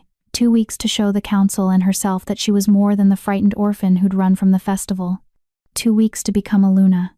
The baby kicked hard, and Patricia placed Christopher's hand over the spot. He smiled slightly. Our child has your fighting spirit, he murmured. Let's hope that's enough. But as Patricia looked out at the castle that was supposed to be her home, at the kingdom she was supposed to help rule, she couldn't shake the feeling that the real test wasn't in 2 weeks. It was happening right now. Every day, every moment, she chose to stay instead of run. And she was terrified she might fail. Chapter 8. The Trial and Early Labor. 2 weeks later, Patricia stood in the great hall, surrounded by what felt like the entire court. Hundreds of nobles, guards, and servants had gathered to witness the trial of acceptance, all of them watching her with varying degrees of curiosity, skepticism, and in some cases, outright hostility. She was 8 months pregnant now. Her belly so large she struggled to see her own feet. The baby had grown at an alarming rate over the past 2 weeks, and Luella had warned that labor could come early given the child's power and size. But Patricia had insisted on going through with the trial. Susan had made it clear that any delay would be seen as cowardice, and Patricia refused to give her that satisfaction. Christopher stood to the side with Peter, his expression tense. He'd argued against this until the last moment, but Patricia had been firm. This was something she needed to do. Susan stepped forward, her voice carrying through the hall. Patricia Knox, you stand before this court to prove your worthiness to be Luna. You will face 3 trials: wisdom, compassion, and strength. Do you accept these terms? I do, Patricia said, keeping her voice steady. Then let us begin with the trial of wisdom. Susan gestured to a table that had been set up in the center of the hall. On it lay several scrolls and documents. Before you are treaties, land disputes, and requests for judgment. You have 1 hour to review them and provide your counsel on how the Alpha King should proceed. Patricia moved to the table, her back already aching from standing. She picked up the first scroll and began to read. The documents were complex, written in formal language that was difficult to parse. The first was a border dispute between 2 noble families, each claiming the same stretch of land. The second was a trade agreement with a neighboring kingdom that seemed heavily weighted in the other kingdom's favor. The third was a request from a village for aid after a failed harvest. Patricia read carefully, aware of hundreds of eyes on her. Her reading had improved over the past 2 weeks. Christopher had hired tutors who worked with her every day, but she was still slow, still stumbling over complex words. The baby kicked hard, making her wince. She pressed her hand to her belly and took a deep breath, forcing herself to focus. Think. What would be fair? What would help the most people? When the hour was up, Susan called for her answers. Patricia stood, her voice carrying despite her nervousness. For the border dispute, I would suggest sending a neutral surveyor to determine the original boundary markers. The land should go to whoever has legal right, not whoever has more influence. Several nobles murmured. Susan's expression remained neutral. And the trade agreement? It's unfair. We're giving too much for too little in return. Patricia pointed to specific clauses. These terms would hurt our merchants and benefit theirs. I would renegotiate or refuse to sign. Bold, Susan said. That could risk our relationship with that kingdom. Better to risk a relationship than guarantee our people suffer, Patricia replied. More murmurs, these ones sounding almost approving. And the village request? Grant it. Send supplies and people to help replant for next season. A kingdom is only as strong as its people, and leaving a village to starve weakens us all. Susan studied her for a long moment. Interesting answers. Some practical, some idealistic. She turned to the council members who sat in judgment. Your assessment? The council members conferred quietly. Finally, the older man who'd spoken in Patricia's favor before stood. Her answers show compassion balanced with practicality. She may lack formal education, but her instincts are sound. I vote to pass her on the trial of wisdom. 6 others nodded in agreement. Susan's jaw tightened, but she couldn't argue with a majority. Very well. You pass the first trial. Susan's smile was sharp. Now for the trial of compassion.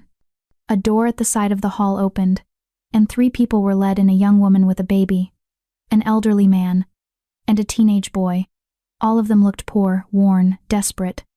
These 3 have come before the court seeking justice, Susan announced. The woman's husband was killed in a hunting accident on noble lands, and she seeks compensation to feed her child. The old man's home was burned down, and he needs shelter. The boy was caught stealing food from a merchant. You must decide their fates. Patricia's heart clenched. This wasn't about wisdom, it was about weighing mercy against law, compassion against order. She approached the young woman first. What's your name? Tamra, my lady, the woman whispered, clutching her baby. And your husband, what happened? He was hunting for food, my lady. We were starving. He crossed onto Lord Eduardo's lands without permission, and tears streamed down her face. The Lord's men said it was an accident, that their arrow went astray. But my Thomas is dead, and I have nothing. Patricia felt rage kindle in her chest. She turned to Susan. Is Lord Eduardo here? A portly man in fine clothes stood from among the nobles. I am here, and I'll remind the court that the woman's husband was trespassing. My men were within their rights to defend my property. By killing a starving man? Patricia's voice shook. A man desperate enough to risk his life for food? The law is clear. The law should serve justice, not cruelty. Patricia turned to Christopher. She had no actual authority to make rulings, but this was a test of what she would counsel. If I were Luna, I would order Lord Eduardo to provide compensation enough to support Tamra and her child for 2 years. And I would also order an investigation into why his lands are so closely guarded that a desperate man ends up dead for trying to feed his family. Eduardo's face reddened. You can't. This is her trial, Christopher said quietly. Let her speak. Patricia moved to the elderly man. And you, sir. Your name? And Jeffrey, my lady. I'm a woodcarver. My home burned 3 weeks ago. I've been sleeping in the forest since. Through winter? Patricia felt tears sting her eyes. The nights had been cold lately, frost covering the ground each morning. Why hasn't anyone helped you? I have no family, my lady. And I'm too old to work much anymore. No one wants to take in a useless mouth to feed. You're not useless. Patricia's voice was fierce. And a kingdom that abandons its elders is no kingdom at all. She looked at Anne, who stood among the servants. Do we have empty rooms in the servants' quarters? Anne blinked in surprise. Yes, my lady. Several. Then Jeffrey will have one. And he'll work as much or as little as he's able, teaching his woodcarving skills to younger people who want to learn. Jeffrey's eyes filled with tears. My lady, thank you. Patricia finally approached the boy. He couldn't be more than 15, thin and hollow-cheeked. What's your name? Devon, he mumbled, not meeting her eyes. And you stole food? Yes. His voice was barely audible. I was hungry. Where are your parents? Dead. 2 years now. Devon finally looked up, defiance mixing with desperation in his eyes. I know it was wrong, but I haven't eaten in 3 days, and I thought better to steal than starve. Patricia felt something crack in her chest. She saw herself in this boy alone, desperate, doing whatever it took to survive. The merchant he stole from demands punishment, Susan said. By law, theft is punishable by imprisonment or labor. Then he'll work, Patricia said. But not as punishment, as opportunity.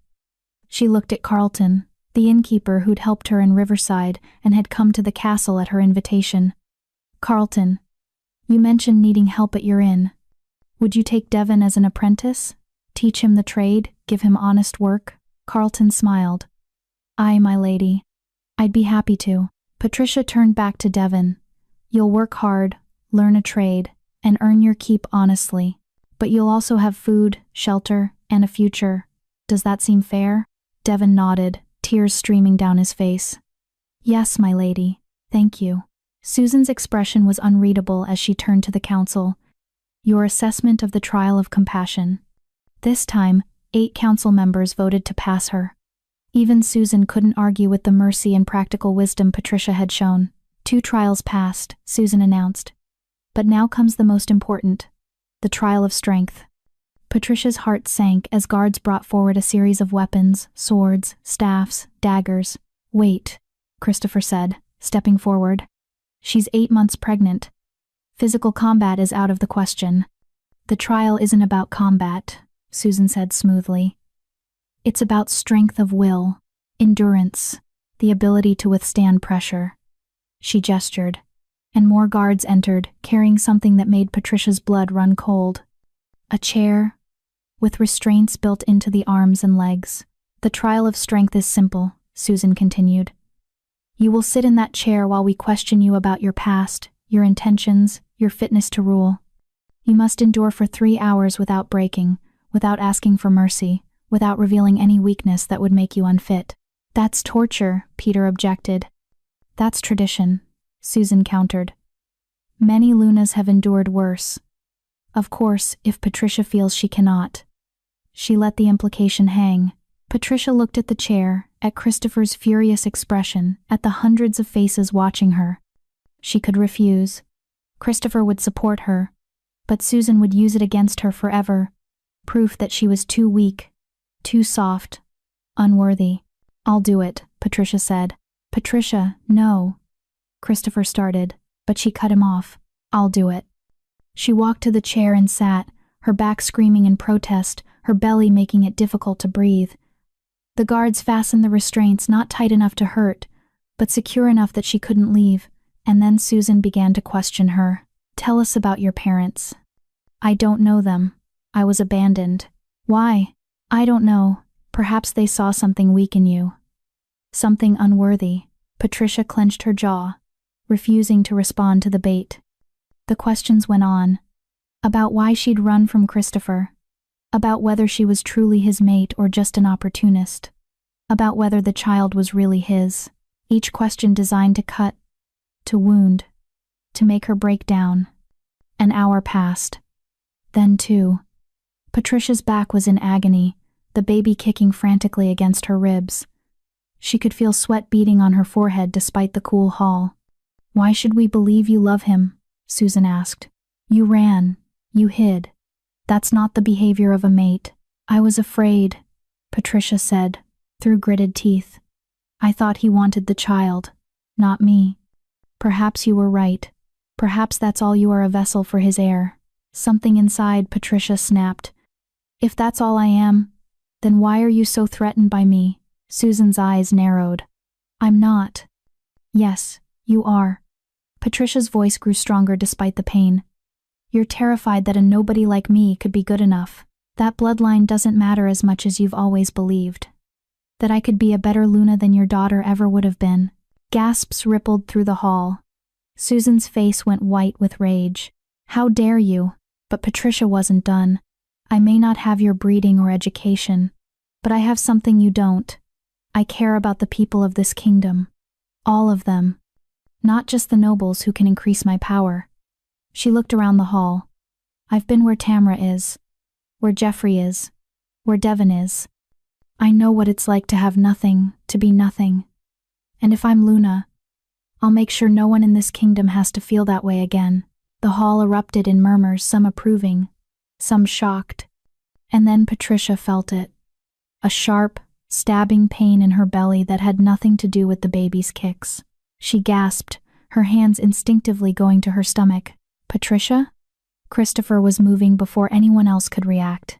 Another wave of pain, stronger this time. And then wetness between her legs. "No," Patricia whispered. "Not yet. It's too early." But her body had other ideas. The stress, the trial, the hours of sitting in that chair. It was too much. "She's in labor," Luella shouted, rushing forward. "Someone get her out of that chair. Now." Guards fumbled with the restraints. Christopher reached her first, gathering her into his arms as the restraints came free. "I've got you," he murmured. "I've got you." Another contraction hit, and Patricia cried out. "Clear the hall," Christopher roared. "Everyone out." But as servants and nobles scrambled to obey, Susan's voice cut through the chaos. "The trial isn't complete. If she leaves now, she fails." Christopher turned on her, his eyes blazing gold. "My mate is in labor. The trial is over. The law states, damn the law." Christopher's roar made the walls shake. "If you value your position on this council, you will get out of my way. Now." Susan stepped back, and Christopher carried Patricia toward the door. But Patricia grabbed his arm. "Wait, Patricia, you need the healers." "1 minute." She looked back at Susan, at the council, at the assembled court. Despite the pain, despite the fear, she forced her voice to be steady. "I endured your trial. I answered every question. The labor started because my baby decided it was time, not because I'm weak. So you can accept me or not. But I'm done proving myself to people who will never be satisfied." Another contraction hit, and this time Patricia couldn't hold back her cry of pain. Christopher carried her from the hall without another word. Behind them, the council members looked at each other. Finally, the older man stood. "I vote to accept her," he said. "She's proven more than enough." One by one, 8 other council members stood in agreement. Susan remained seated, her face a mask of fury. But she'd lost, and everyone knew it. Chapter 9, The Birth and the Attack. Christopher carried Patricia through the castle corridors at a speed that had guards scrambling out of the way. Luella and Deanna ran ahead, shouting orders to prepare the birthing chamber. "It hurts," Patricia gasped between contractions. "Christopher, it hurts so much." I know. His voice was tight with barely controlled panic. "Just hold on. We're almost there." They reached the birthing chamber, a room that had been prepared weeks ago, just in case. Soft fabrics draped the walls, herbs burned in braziers to purify the air, and a large bed dominated the center. Everything a laboring mother might need had been assembled. Christopher laid Patricia on the bed as gently as possible. Luella was already there, her hands glowing as she examined Patricia. "How far apart are the contractions?" the healer asked. "Close," Patricia managed. "Maybe 2 minutes." Luella's expression grew grave. "The baby is coming fast. Faster than it should. The stress from the trial triggered early labor, and the child's power is accelerating everything." "Is she in danger?" Christopher demanded. "Is the baby?" "I don't know yet. This kind of birth with a child this powerful, I've never seen it before." Luella looked at Deanna. "Get Kelly. Get every healer in the castle. Now." As Deanna ran from the room, another contraction hit. Patricia screamed, her back arching off the bed. The pain was unlike anything she'd imagined, not just physical but something deeper. The baby's power was surging with each contraction, and Patricia felt like she was being torn apart from the inside. "I can't," she sobbed. "I can't do this." "Yes, you can." Christopher was beside her instantly, taking her hand. "You're the strongest person I know. You can do this." "Don't leave," Patricia begged, gripping his hand so hard her knuckles went white. "Please don't leave me. Never." He pressed his forehead to hers. "I'm right here. I'm not going anywhere. Kelly burst into the room, followed by two more healers Patricia didn't recognize. They surrounded the bed, their hands glowing as they assessed the situation. The baby's power is overwhelming her body's natural process, Kelly said. We need to help channel it, or both of them could be in danger. What do we do? Luella asked. We need someone with a strong bond to the child, someone who can help guide the power. Kelly looked at Christopher. Your Majesty, I need you to place your hands on her belly. Your connection to the child might help stabilize the energy. Christopher didn't hesitate. His large hands spread across Patricia's swollen stomach, and immediately Patricia felt a difference. The chaotic, overwhelming power inside her began to not calm, exactly, but organize. Flow in a direction instead of exploding in all directions. It's working, Luella said. Keep your hands there. Another contraction, stronger than before. Patricia screamed again, and this time light burst from her belly, golden and white, so bright it made everyone shield their eyes. The baby's manifesting, Kelly said, her voice tense. It's trying to protect its mother, but it's making the labor harder. We need to. A tremendous crash from somewhere in the castle made everyone freeze. Then shouting. The clash of weapons. Screams. Peter burst into the room, his face pale. Your Majesty. We're under attack. Christopher's head snapped up. What? Armed forces. They breached the east wall. Dominique's colors. Peter's expression was grim. She's brought an army. How many? At least 200. Maybe more. Peter glanced at Patricia. She's timing this deliberately. She knows Patricia is vulnerable right now. Christopher looked between Patricia and the door, torn. Patricia could see the war raging in his eyes, the need to protect his kingdom versus the need to stay with her. Go, Patricia gasped. I'm not leaving you. You have to. Another contraction hit, and Patricia wrote it out before continuing. The kingdom needs you. I'll be fine. The healers can't protect you from an army, Christopher said. Dominique isn't just attacking the castle. She's coming for you and the baby. I know her tactics. As if to confirm his words, another crash sounded, this one closer.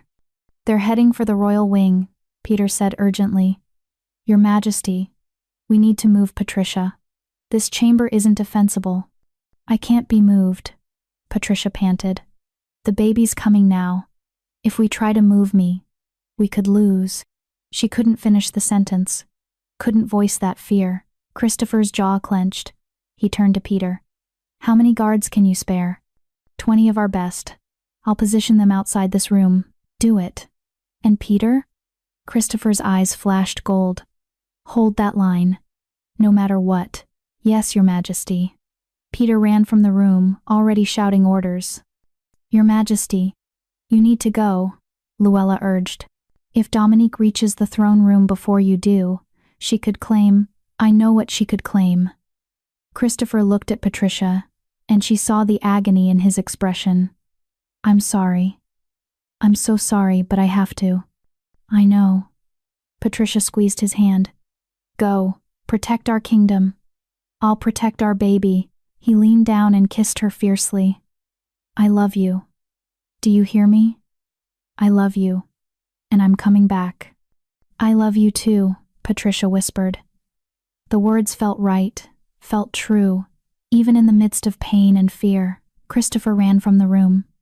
Patricia heard him roaring orders, heard the clash of steel as fighting erupted somewhere in the castle. And then another contraction hit, and all she could focus on was the overwhelming need to push. That's it, Luella encouraged. The baby's crowning. Just a little more. Patricia pushed with everything she had. The pain was beyond description, beyond endurance.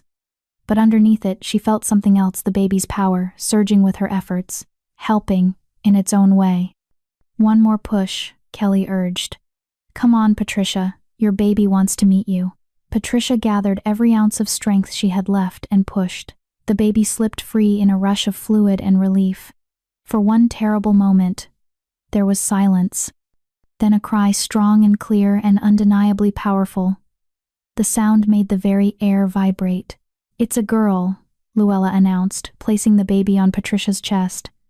A healthy, beautiful girl. Patricia looked down at her daughter through tears. The baby was perfect, tiny fists waving, face scrunched in indignation at being thrust into the world, dark hair plastered to her head, and when her eyes opened briefly, Patricia saw gold, her father's eyes. "Hello," Patricia whispered, touching her daughter's cheek with a trembling finger. "Hello, sweetheart. I'm your mama." The baby's cry quieted at her touch, her tiny hand wrapping around Patricia's finger with surprising strength. "She's magnificent," Kelly breathed. "I can feel her power from here. She's going to be extraordinary." But the moment of peace was shattered by the sound of fighting directly outside the door. "Hold the line," Peter's voice roared. "Don't let them through." Steel clashed against steel. Men shouted and screamed. The battle was right outside. "We need to protect them," Luella said urgently. "If Dominique's forces breach this room, they won't," Dina said, moving to the door with surprising determination. "Not while we're here." The three healers positioned themselves between the bed and the door, their hands already glowing with defensive magic. Patricia clutched her daughter to her chest, her body still shaking from labor, her mind racing with fear.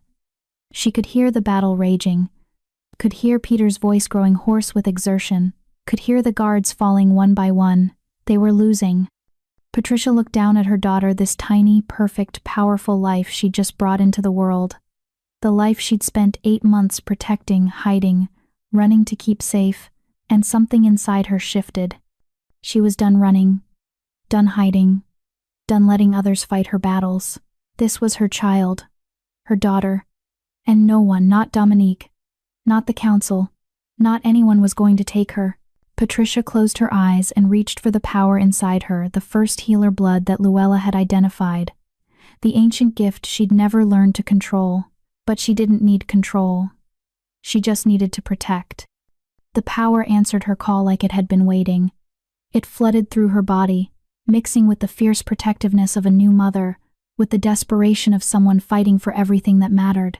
When Patricia opened her eyes, they were glowing white gold. "Get behind me," she said to the healers. "Patricia, you just gave birth," Luella protested. "You're in no condition to." The door exploded inward. Peter stumbled through, blood streaming from a cut on his forehead, 3 guards behind him. Beyond them, Patricia could see bodies guards who'd given their lives defending this room, and walking through the carnage, calm and collected, was Dominique. "Well," the woman said, stepping over a fallen guard without a glance. "That was more difficult than I expected. Your mate trains his men well, Patricia." Her eyes found the baby in Patricia's arms. "But it doesn't matter now. I'm here for what I came for." "You can't have her," Patricia said. "I'm not asking permission." Dominique raised her hand, power crackling between her fingers. "That child is too powerful to leave in the hands of someone untrained. Someone weak. I'll take her, raise her properly, and use her power to—" "No." The word came out with such force that it sent a shockwave through the room. Dominique stumbled backward, her eyes widening. "You will not touch my daughter," Patricia said, and power rolled off her in waves. The ancient symbols on the cloth she'd been wrapped in as a baby, the first healer runes, suddenly made sense. They weren't just protection. They were a seal, holding back power too great for a child to control, a seal that had just broken. Light exploded from Patricia, pure white tinged with gold, the same light that had erupted when she'd protected herself from Dominique months ago. But this time, it was controlled, directed, devastating. Dominique tried to counter with her own magic, but it was like throwing water at a wildfire. Patricia's power swept through the room, and Dominique screamed as it slammed into her, driving her backward through the door and down the hall. Peter stared at Patricia in shock. "What?" "Protect my daughter," Patricia said, placing the baby in his arms. "I'm ending this." "Patricia, you can't." But Patricia was already moving. Her body should have been weak, should have been barely able to stand after labor, but the power flowing through her gave her strength. She walked through the door, past the fallen guards, following the path Dominique had been thrown. The woman was trying to stand, her face twisted with fury and fear. "You're a first healer," Dominique breathed. A true one. I thought they were all dead. Not all of us. Patricia's hands began to glow. And we protect what we love. Dominique gathered her power for another attack, but Patricia was faster. She reached out with her gift not to harm, but to heal. To fix what was broken in Dominique. The twisted ambition. The corrupted desire for power. The emptiness that drove her to hurt others. Dominique screamed as the healing light touched her. Because true healing doesn't just mend wounds. It burns away rot. When the light faded, Dominique collapsed to her knees, gasping. The darkness that had driven her was gone, burned out. What remained was a broken woman. Suddenly aware of everything she'd done, everyone she'd hurt. What did you do to me? Dominique whispered. I healed you, Patricia said quietly. Now you have to live with who you really are. Footsteps thundered down the hall. Christopher appeared, covered in blood, none of it his sword drawn. He took in the scene. Patricia standing, Dominique on her knees. The power still glowing around Patricia's hands. It's over, Patricia said. She won't be a threat anymore. Christopher crossed to her in 3 strides, his hands cupping her face. You should be in bed. You just gave birth. I'm fine. But our daughter. Patricia swayed suddenly, the adrenaline fading. Christopher, I need to see. He caught her as her legs gave out. I've got you, always. He carried her back to the birthing chamber, where Peter still held the baby, looking completely overwhelmed. The infant was quiet now, seeming to sense that the danger had passed. Christopher laid Patricia on the bed, then took their daughter from Peter with hands that trembled slightly. Hello, little one, he murmured. I'm sorry I wasn't here when you were born. But I promise you, I will spend the rest of my life making up for it. The baby's eyes opened golden and alert and wise beyond her minutes of life.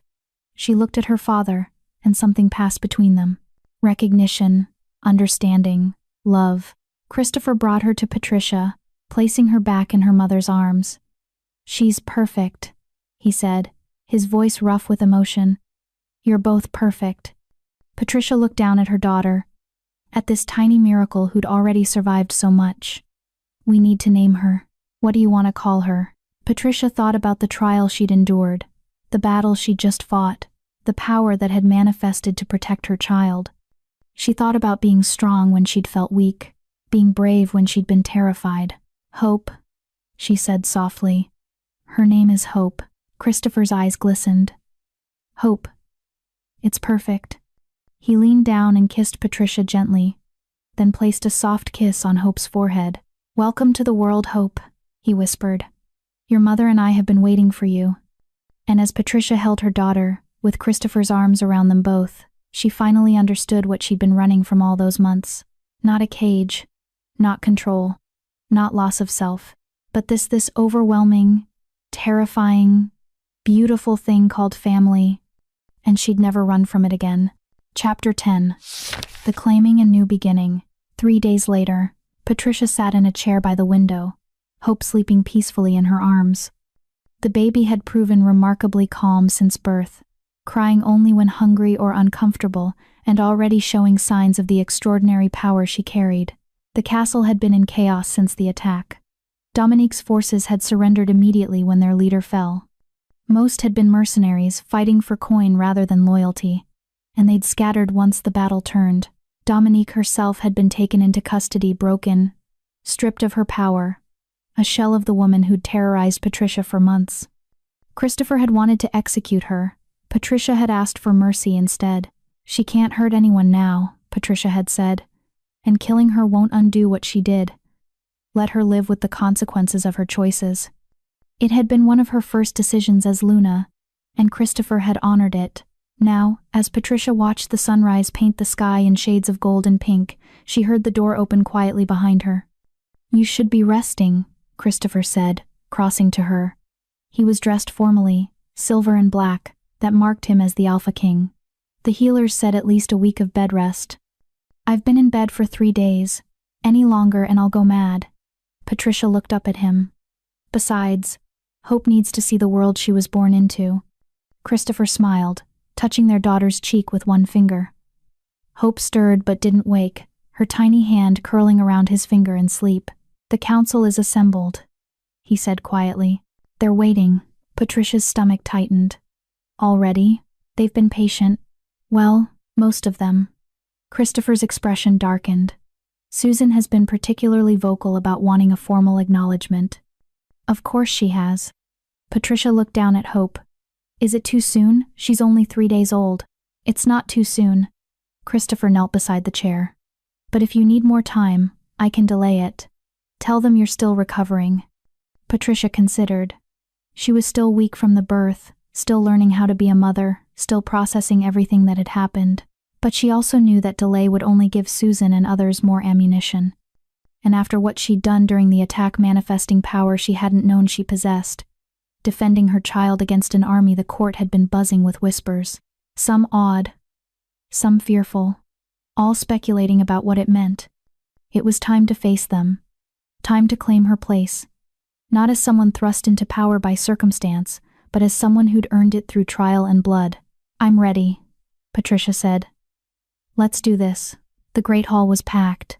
Every noble, every council member, every person of importance in the kingdom had gathered for the formal ceremony. Patricia walked between rows of watching faces, Christopher at her side, Hope cradled in her arms. She wore a gown of silver and white that Anne had commissioned, formal but accommodating for a woman who'd given birth days ago. Her hair had been arranged simply, and she wore no jewelry except a silver circlet Christopher had given her that morning. "This was my mother's," he'd said as he placed it on her head. "And now it's yours." At the front of the hall, the council sat in their places. Susan's expression was carefully neutral, but Patricia could see the calculation in her eyes. 8 council members who'd voted for Patricia looked approving. The remaining 3 looked uncertain. An elder stepped forward, the same one who'd proclaimed Christopher's victory over Kyle months ago. He carried a staff carved with ancient symbols, and his voice carried through the hall with authority. "We are gathered to witness the formal claiming ceremony," he announced. "Christopher Choi, Alpha King of all territories, has chosen his mate and Luna. She has passed the trials set before her. She has given birth to his heir. Now, before all assembled, he will claim her formally and irrevocably." Christopher turned to Patricia, taking both her hands in his. Hope stirred between them but remained asleep. "Patricia Knox," he said, his voice carrying through the hall. "When I met you at the Harvest Moon Festival, I didn't know I was meeting my mate. I only knew that something in you called to something in me. That for the first time in my life, I felt complete." Patricia's eyes burned with tears, but she kept them from falling. "You ran from me," Christopher continued, "and I searched for you. For months, I tore this kingdom apart looking for you, not knowing you were protecting the greatest gift you could give me, our daughter." He glanced down at Hope with such love it made Patricia's chest ache. "You've endured trials meant to break you. You've faced enemies meant to destroy you. You've proven your strength, your wisdom, your compassion. You've proven you're exactly the Luna this kingdom needs." He released one of her hands and withdrew a silver knife from his belt. Patricia knew what came next. The formal claiming required blood, a permanent mark that would identify her to every wolf in the kingdom as the Alpha King's mate. "Do you accept me as your mate?" Christopher asked. "Do you accept the bond between us, the responsibility of being Luna, the life we'll build together?" Patricia looked at him, at this man who'd searched for her when she'd run, who'd defended her when others doubted, who'd stood beside her through every trial. This man who looked at their daughter like she'd hung the stars, and who looked at Patricia like she was precious beyond measure. "I accept," she said clearly. "I accept you as my mate, as my partner, as the father of my child. I accept the bond between us and everything it means." Christopher drew the blade across his palm, then offered it to Patricia. She shifted Hope carefully into one arm and took the knife, drawing it across her own palm. The cut stung, but Patricia didn't flinch. Christopher pressed his bleeding palm to hers, their fingers intertwining. The bond between them flared to life, visible now as golden light that wrapped around their joined hands. The hall gasped. Some had seen mate bonds before, but rarely this strong, this visible. "By blood and bond," the elder intoned. "By the witness of this court and the blessing of the old gods, I declare Patricia Knox to be Luna of all territories, mate to the Alpha King, mother of his heir." Let any who would challenge this speak now, or remain silent forever. Silence. Even Susan said nothing. Though her jaw was tight, the elder raised his staff. Then it is done. All hail Patricia, Luna of the realm. All hail. The crowd echoed, bowing. Patricia looked out at hundreds of faces bowing to her, the orphan who'd had nothing, who'd been nobody. The weight of it was overwhelming, but then Hope made a small sound, and Christopher's hand squeezed hers, and Patricia realized something important. She wasn't just a Luna now.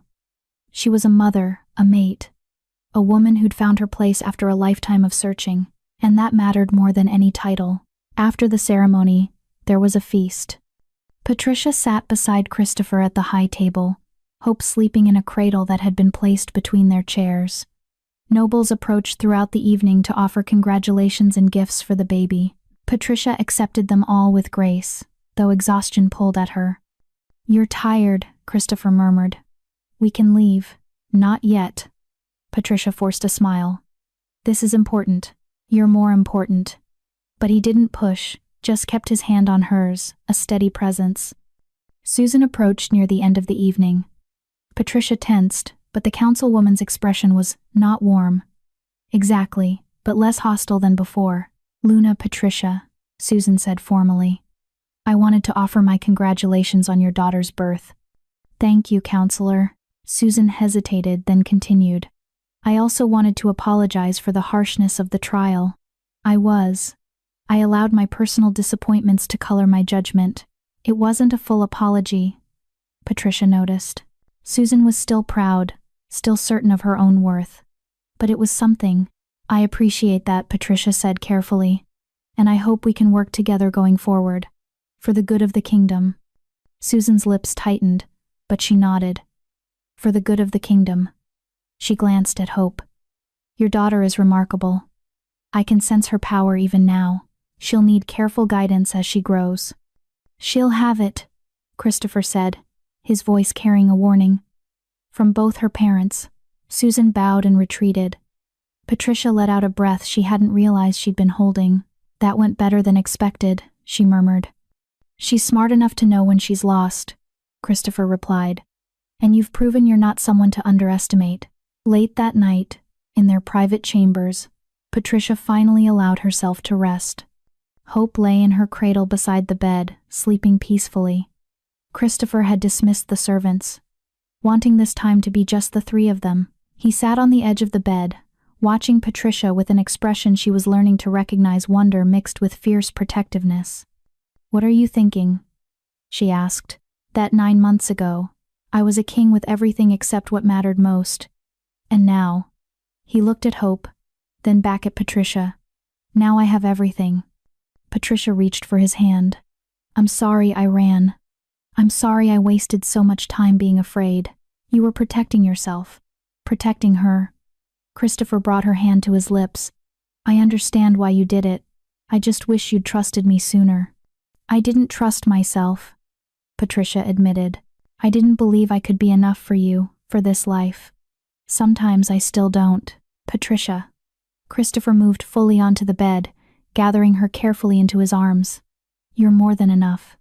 You always have been. And I'm going to spend the rest of our lives proving it to you."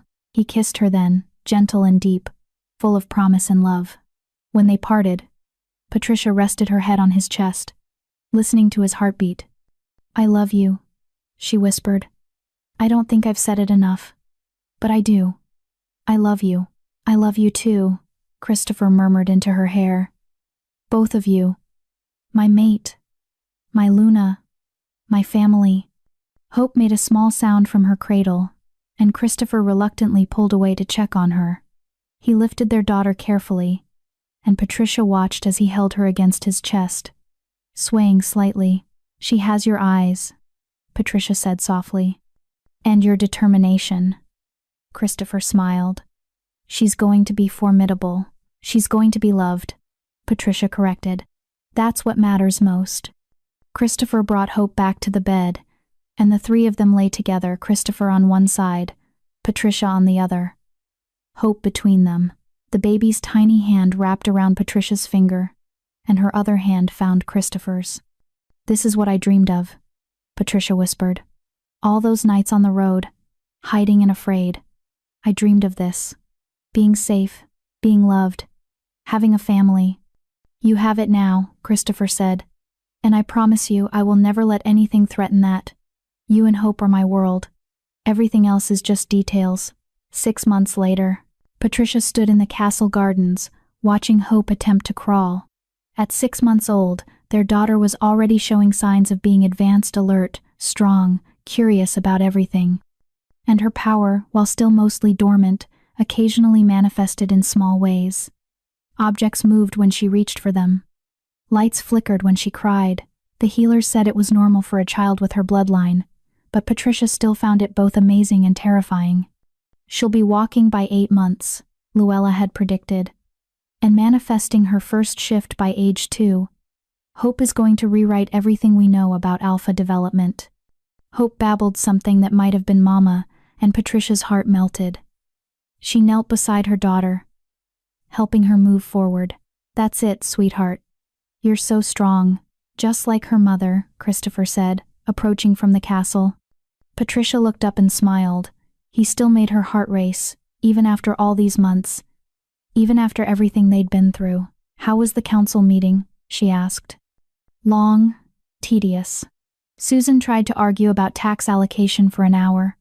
Christopher knelt beside them, and Hope immediately reached for him with a delighted squeal. "But productive.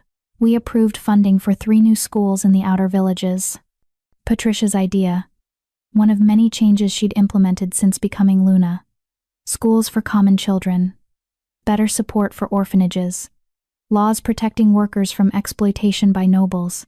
Some council members had resisted. But with Christopher's backing and the support of 8 council members who'd grown to respect her, Patricia had pushed through changes that would help people like she'd once been.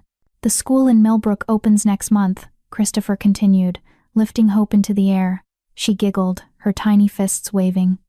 "The one where you first hid. Anne suggested we attend the opening ceremony." "I'd like that," Patricia said. "It would be good for people to see that Luna cares about all the territories, not just the capital." Christopher set Hope back down, and she immediately crawled toward a flowering bush, fascinated by the purple blooms. "You've changed this kingdom," he said quietly. "In just 6 months, you've changed it more than I did in 10 years of ruling. I'm just fixing things that were broken. You're doing more than that. You're giving people hope." He pulled her close. "Appropriate, given our daughter's name." Patricia leaned into him, watching Hope explore the garden with fearless curiosity. A year ago, she'd been alone, pregnant, terrified, running from the very man whose arms now held her. A year ago, she'd been nobody, with nothing, convinced she'd never deserve anything better. Now she was Luna. Mother, mate, woman who'd found not just a place to belong, but a purpose that mattered. "What are you thinking?" Christopher asked, feeling her smile against his chest. "That I'm glad I stopped running," Patricia said. "That I'm glad you found me. That I'm glad." She looked up at him. "That one night at a festival changed everything." "Best night of my life," Christopher said. "Well, second best. The night Hope was born takes first place. Even though I was screaming at you, especially because of that." He grinned. "You were magnificent. Terrifying and magnificent." Hope chose that moment to crawl back to them, leaves stuck in her dark hair and dirt smudged on her face. She looked up at her parents with golden eyes full of mischief and love. Patricia scooped her up, leaves and all. "You're a mess, little one." Hope just giggled and grabbed a fistful of Patricia's hair. "She's perfect," Christopher said, touching Hope's cheek. "You both are." And as Patricia stood in the garden with her daughter in her arms and her mate at her side, with the castle she'd once feared now feeling like home, she finally understood something important. She hadn't lost herself by accepting the bond, by becoming Luna, by building this life. She'd found herself. The orphan girl who'd had nothing had become the woman who had everything that mattered, and she would spend the rest of her life making sure no one in her kingdom had to feel as lost as she once had, making sure every child knew they mattered, every person knew they were valued, every soul had a chance to find their place. Because she knew what it was like to be nobody, and she knew what it was like to become somebody, And the difference between those two things was simple: love. Epilogue. 5 years later, Hope raced through the castle gardens, her dark hair flying behind her, her laughter ringing through the air. At 5 years old, she was already showing the strength and speed of her alpha heritage, though her first shift wouldn't come for a few more years. Behind her, Christopher gave chase, growling playfully. "I'm going to catch you." "No, you won't, Papa." Hope shrieked with delight, dodging around a fountain. Patricia watched from a bench, one hand resting on her very pregnant belly. Their second child, a boy, according to the healers, would arrive within the month. Hope was excited to become a big sister, though she'd informed everyone that the baby would need to learn that she was in charge. "Your Majesty?" Anne approached with a basket. "The letters you requested. Thank you." Patricia took the basket, which contained correspondence from all the villages where she'd hidden during her pregnancy with Hope. She still maintained contact with people like Vivian, Kelly, and Carlton, making sure they were well, that they had support, that they hadn't suffered for helping her. Many of them now held positions in her network of informants, not spies. Exactly, but people who kept her informed about conditions in the outer territories. People who told her when villages needed help, when nobles were abusing their power, when children were going hungry. Patricia had become known as the Luna who listened, the Luna who cared, the Luna who'd been one of them before fate lifted her up. "Mama!" Hope came running, Christopher close behind. "Mama, Papa says I can visit the new school tomorrow, the one in Riverside. If your mother approves," Christopher added, slightly out of breath. Their daughter had more energy than seemed possible.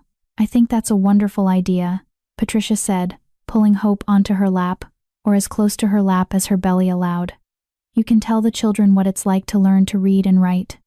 Hope's education was something Patricia insisted on personally overseeing.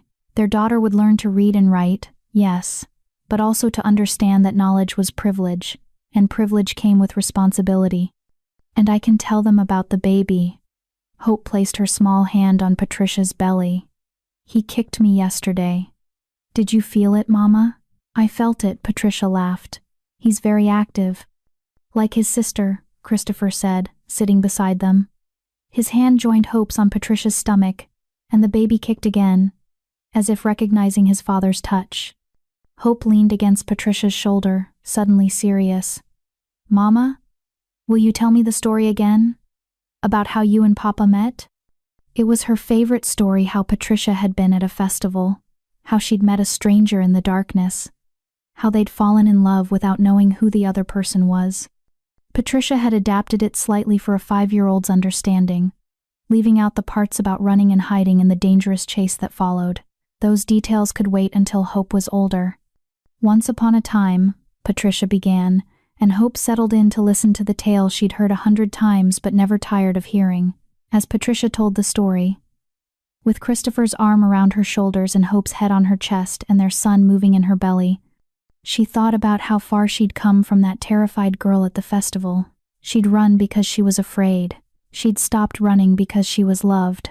And now, 5 years later, she was exactly where she was always meant to be, home. As Patricia's story comes to a close, I'm curious, would you have run like she did? Or trusted the bond from the beginning? Drop your thoughts below. And if this story touched your heart, leave a like to help others discover it too. Until next time.